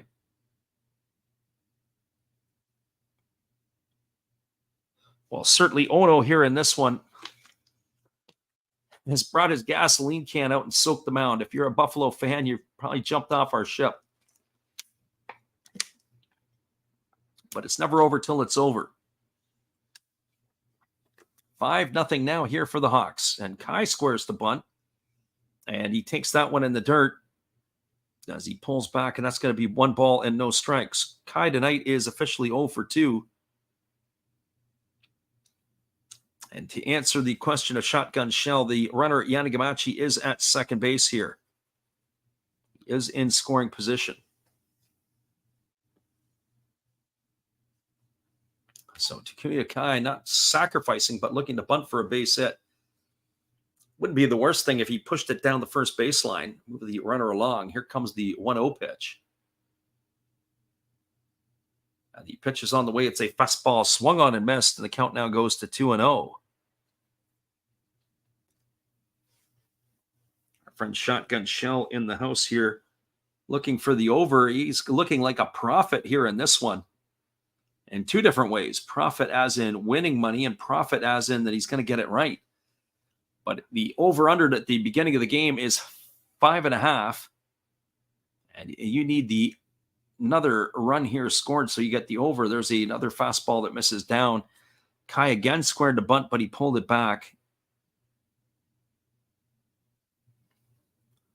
Now I've got 3-1. I'm not sure exactly the official score or the scoring or the scoreboard's got 2-1. So I'll have to see what that is. I'm pretty confident that is a 3-ball and 1-strike count here to the Fukuoka catcher. I know when he played us or played against him before, he lost the count. There's a fastball that misses down. Now it's 3-1. You've seen him play before. That's 9 balls and 8 strikes here by Ono. That is not a good line, that is for sure, as he's come in here and this game has been blown apart.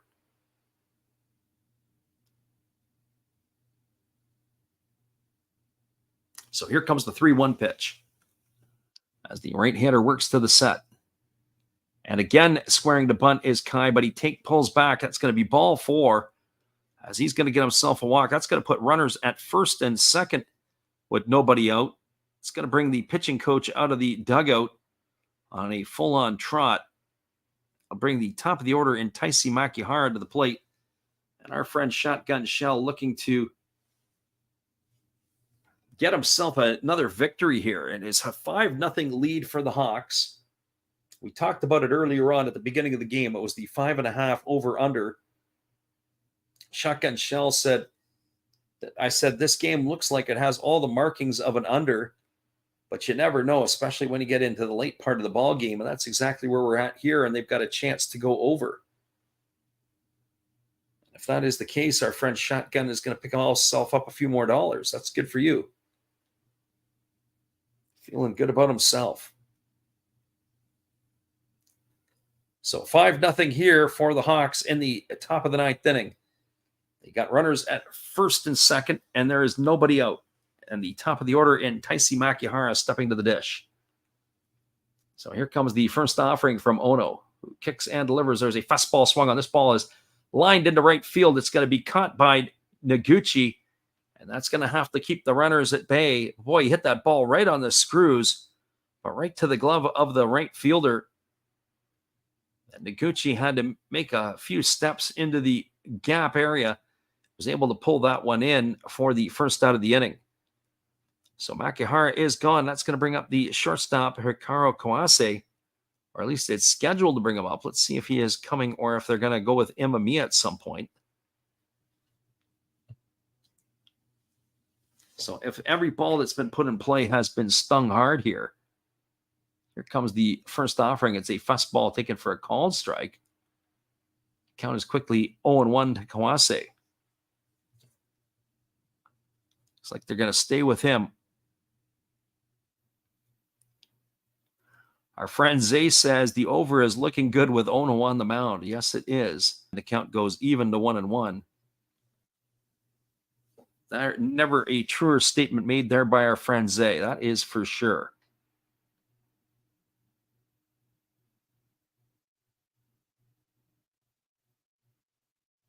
Here's the pitch, and it is a fastball that just misses outside. The count now goes to 2-1. If you put your bat on your shoulder, you might be able to work yourself a 3-2 count without even taking the bat off the shoulder.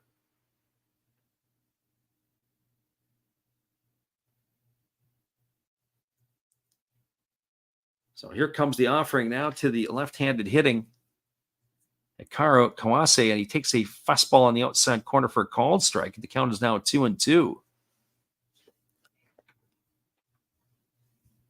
I don't want to get cocky or comfortable if I'm a Hawk fan because they want to try to break this 12-game losing streak. That might be in the rear view. The only thing that's worth talking about is the pregame over-under, because you are approaching that here pretty quick. So here comes the 2-2 pitch. There's a split-finger pitch swung on it. It's grounded softly over to second to first. They go to second for one, and they can't come back to first for the double play. Nice play there by Tongu. That's going to erase Kai on a fielder's choice. He's going to be erased 3-6 for the second out of the inning. It's going to advance Yanagamachi over to third, and Kawase is going to be safe at first with a fielder's choice. That'll bring up the left fielder, Kensuke Kondo. Well, for Kondo tonight, he has been on base 3 times. He has 2 singles and a walk. He is 2 for 3. He has also scored a run.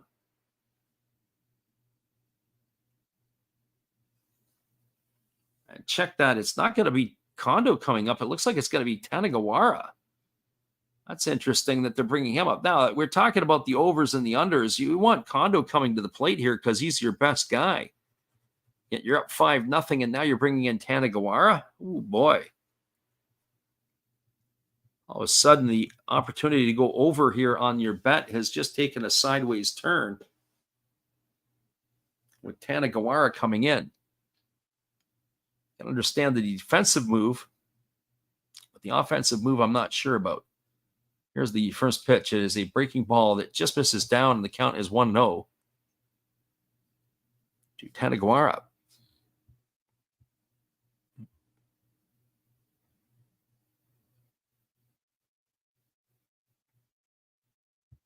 So 1 ball and no strikes to Tanagawara. The right-hander Ono is struggling here. There's a fastball that misses upstairs, and the count now goes to 2-0. So 2 balls and no strikes.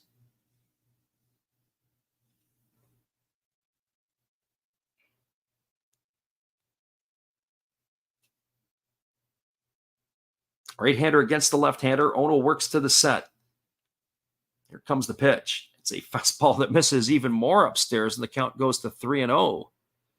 And Yuki Yanagita is waiting on deck. Right now, I would have to say there's probably fights at the bat rack for the Fukuoka SoftBank Hawks as they can't wait to race up to the plate to face Ono. He's not been very good since he's come into the ballgame. Once 3-0 scoreline is evaporated, there's a fastball that misses upstairs. That's going to be ball 4. Another base on balls. That's the 3rd walk of the inning issued by Ono. You got to start the bus up because the farm team bus is ready to take off after the game, and I have a feeling that Ono is going to be on it. 16 balls on 28 pitches. That is not very good. When you're living in the 30% rule of strikes, that is a major problem.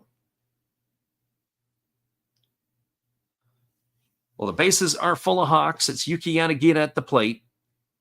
He has been hitless until his last at bat where he doubled home a pair of runs. He's 1 for 4 now in this one. He's grounded out twice and bounced into a fielder's choice. The first pitch is a fastball that misses upstairs for ball 1, and the count is 1-0. Well, that is 5 consecutive balls in a row. If you're Yanagita, you got to make note of that because you got to make this guy throw you a strike. Shotgun Shell says it best, don't swing until he throws you a strike. And now he just did. There's a fastball taken for a called strike, and the count is now 1-1. And even Zay said the same thing. I bet they told him to go out there and said, don't swing. Yeah, probably had to swing till you get, don't swing until you get 2 strikes on you type approach. Here's the pitch. It's a fastball that misses up and away, and the count now goes to 2-1. Maybe they told him you got to take till you get 2 strikes.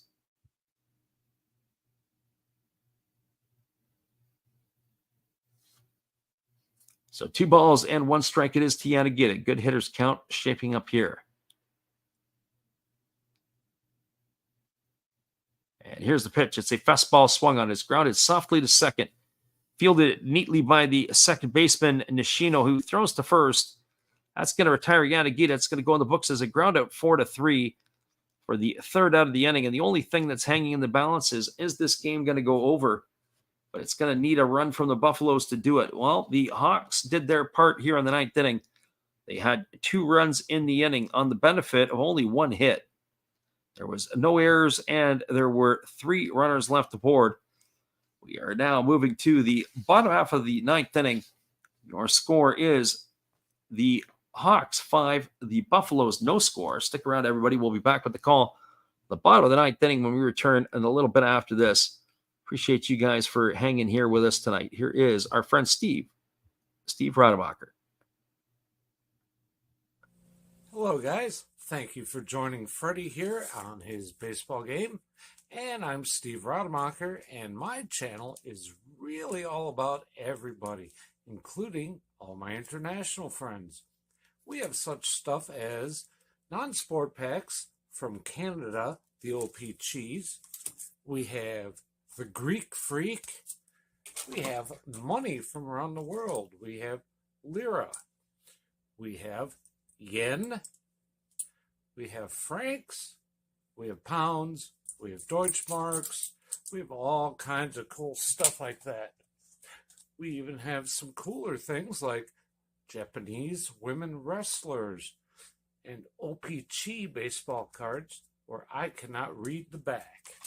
We even have unopened material like the royal family, I know it's backwards, from London, England. Thank you for watching. Back to Freddie. Appreciate you there, Steve. And we have ourselves a 5-0 score line as the Buffaloes are coming here to bat in their half of the ninth inning, and they're going to be sending up the 3, 4, and 5 hitters to bat.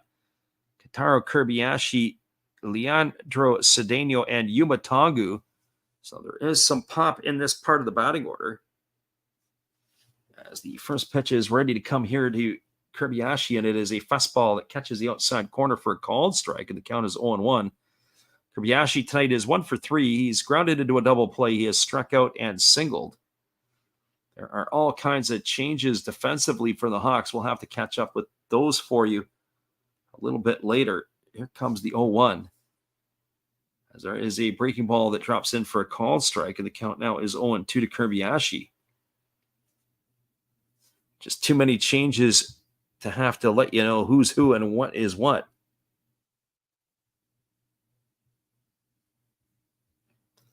So here comes the 0-2. As the pitch is on the way, it is a breaking ball swung on. This is going to be grounded through the 6-hole into left field. So Kentaro Kirbiashi does his part with a leadoff single here in the ninth inning. That is going to bring up the designated hitter, Leandro Cedeno. Well, for Cedeno, tonight he has had himself a tough night at the office. He has struck out all 3 times.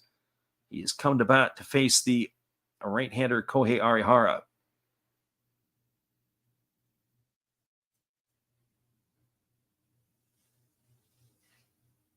Arihara trying to finish it off. A little bit of old school baseball here as he's going to try to take this right to the finish.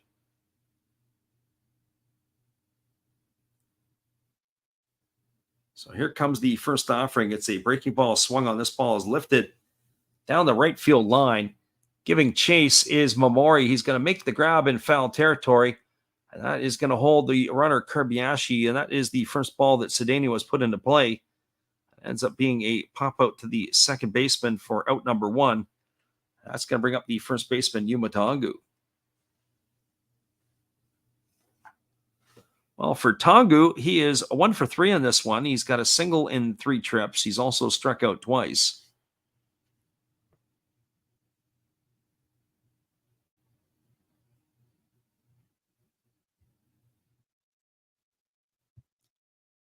Our friend God is Great says the game is almost over. That is for sure. Getting a little tired over here. There's a breaking ball that catches the outside corner for a called strike. The count is 0-1 on Tongu. Tongu has a single in 3 trips. He's also struck out twice tonight. He's batting .313 on the season with these 11 homers and 34 runs batted in. There's the pitch.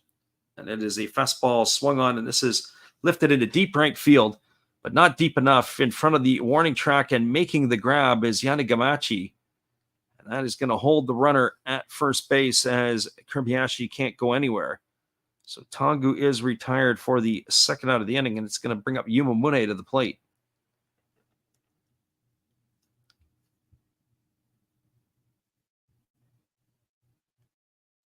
Well, for Mune, he's 0 for 2 tonight. He has grounded into a double play. He has struck out and has walked. So officially 0 for 2. As a reminder, once this game is finished, we will wrap it up as we will give you the information on all the out-of-town scores. Then we'll remind you that we are going to be back on here again tomorrow night. There's a first pitch fastball swung on and fouled away, and the count is quickly 0-1 to Mune. So no balls and 1 strike to Yuma Mune. It'll be Miyagi versus Carter Stewart Jr. We're looking forward to give you the call on that.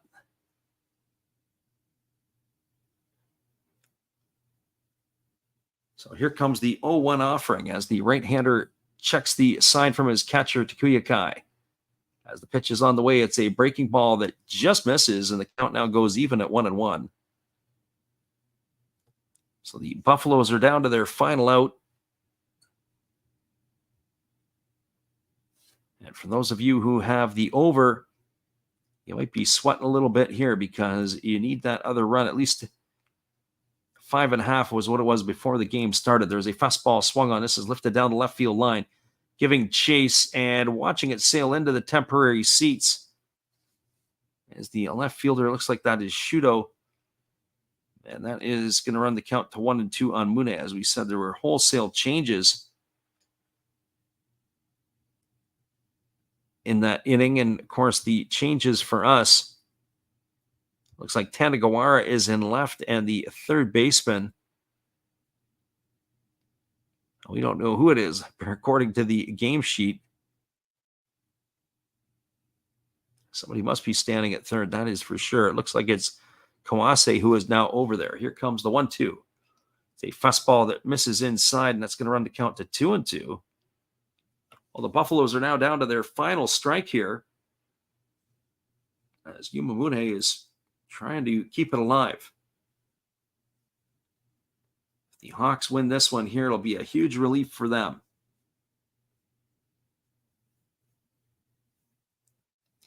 So here comes the 2-2 pitch. As the right-hander delivers, it's a fastball swung on. It's grounded softly over to second.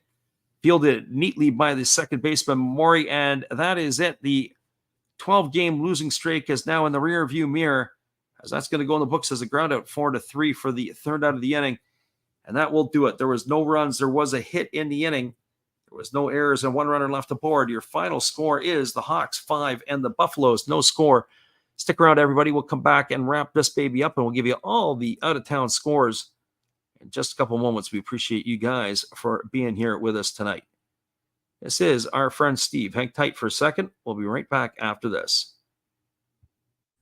Happy trails to you until we meet again. Happy trails to you. Each smile comes back again.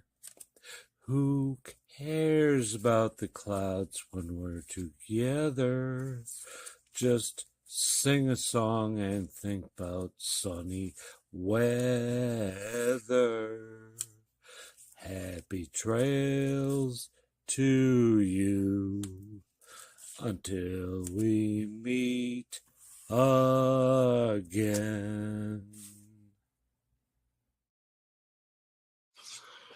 Welcome back, everybody. We're going to give you the recap of this one here. It was all Hawks tonight as they put up the 5 runs. And this one, it was the scoring got going back in the third inning. It was a leadoff single by Tetsuro Yanagamachi.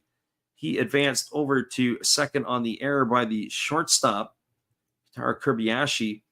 It was Takuya Kai sacrificed him over to third, and then it was a ground out by Taisi Makihara that made the score 1-0 in the third inning. Then we flash forward all the way to the 8th, and with 1 out, it was a single by Makihara. He was sacrificed over to second. And then it was the left fielder, Kensuke Kondo. He walked. And then Yuki Yanagita stepped up and hit a 2-run double down the left field line, bring both of those 2 players in. Well, we went into the 9th inning, and we saw a couple more runs scored. It was Masaki Momori led off with a walk, and then it was a single by Shudo, and then a RBI single or RBI double by Yannick Gamachi scored 2, and that was where the final score was 5-0. So you're again for the Hawks, 5 runs, 9 hits, 1 error. It was 0 runs, 6 hits, and 1 error for the Buffaloes. And your final score once again 5-0 for the Hawks. Take a quick peek at the out-of-town scoreboard, and then we're going to wrap it up as it is getting late or early, depending upon where you're at. So the final scores, well, there is a couple of finals across the NPB. The Fighters are still the only team now with that extended losing streak as they dropped a 3-1 decision to the Tohoku Rocket and Gold Eagles. That game is a final in Tohoku. Also a final, the Saitama Cebu Lions knocked off the Marines 3-0. So all those games in the Pacific League have now been completed. In the Central League, it is a 5-3 lead, or 5-3 final. The Bay Stars have knocked off the Dragons. 4 of the runs came in the first inning for the Bay Stars, and they never looked back after that. Bottom of the 8th inning at the Cochin, it is the Tigers having a 4-2 lead over the Giants. The Tigers jumped out to a 1-0 lead early. The Giants took a 2-1 lead, and then it was all Tigers after that. And then a come-from-behind method here in the top of the 8th inning. It's a 6-3 lead for the Carp over the Swallows. That has been more of the more recent innings here. So we appreciate everybody for being here. We thank you all again. Shotgun Shell, Zay, Titus, also had Stephen Cherry, not to mention B Baller, the Hobbyist, Dinger, TYN, Stash, everybody else who was in here tonight to help make this channel great. We appreciate you guys for jumping in here with us tonight. Once again, everybody, it's been another Last Raps Baseball video production. We'll be back on the airwaves again tomorrow. Hopefully you guys can come on back again. Same 2 teams, same time, same channel. We'll see you tomorrow.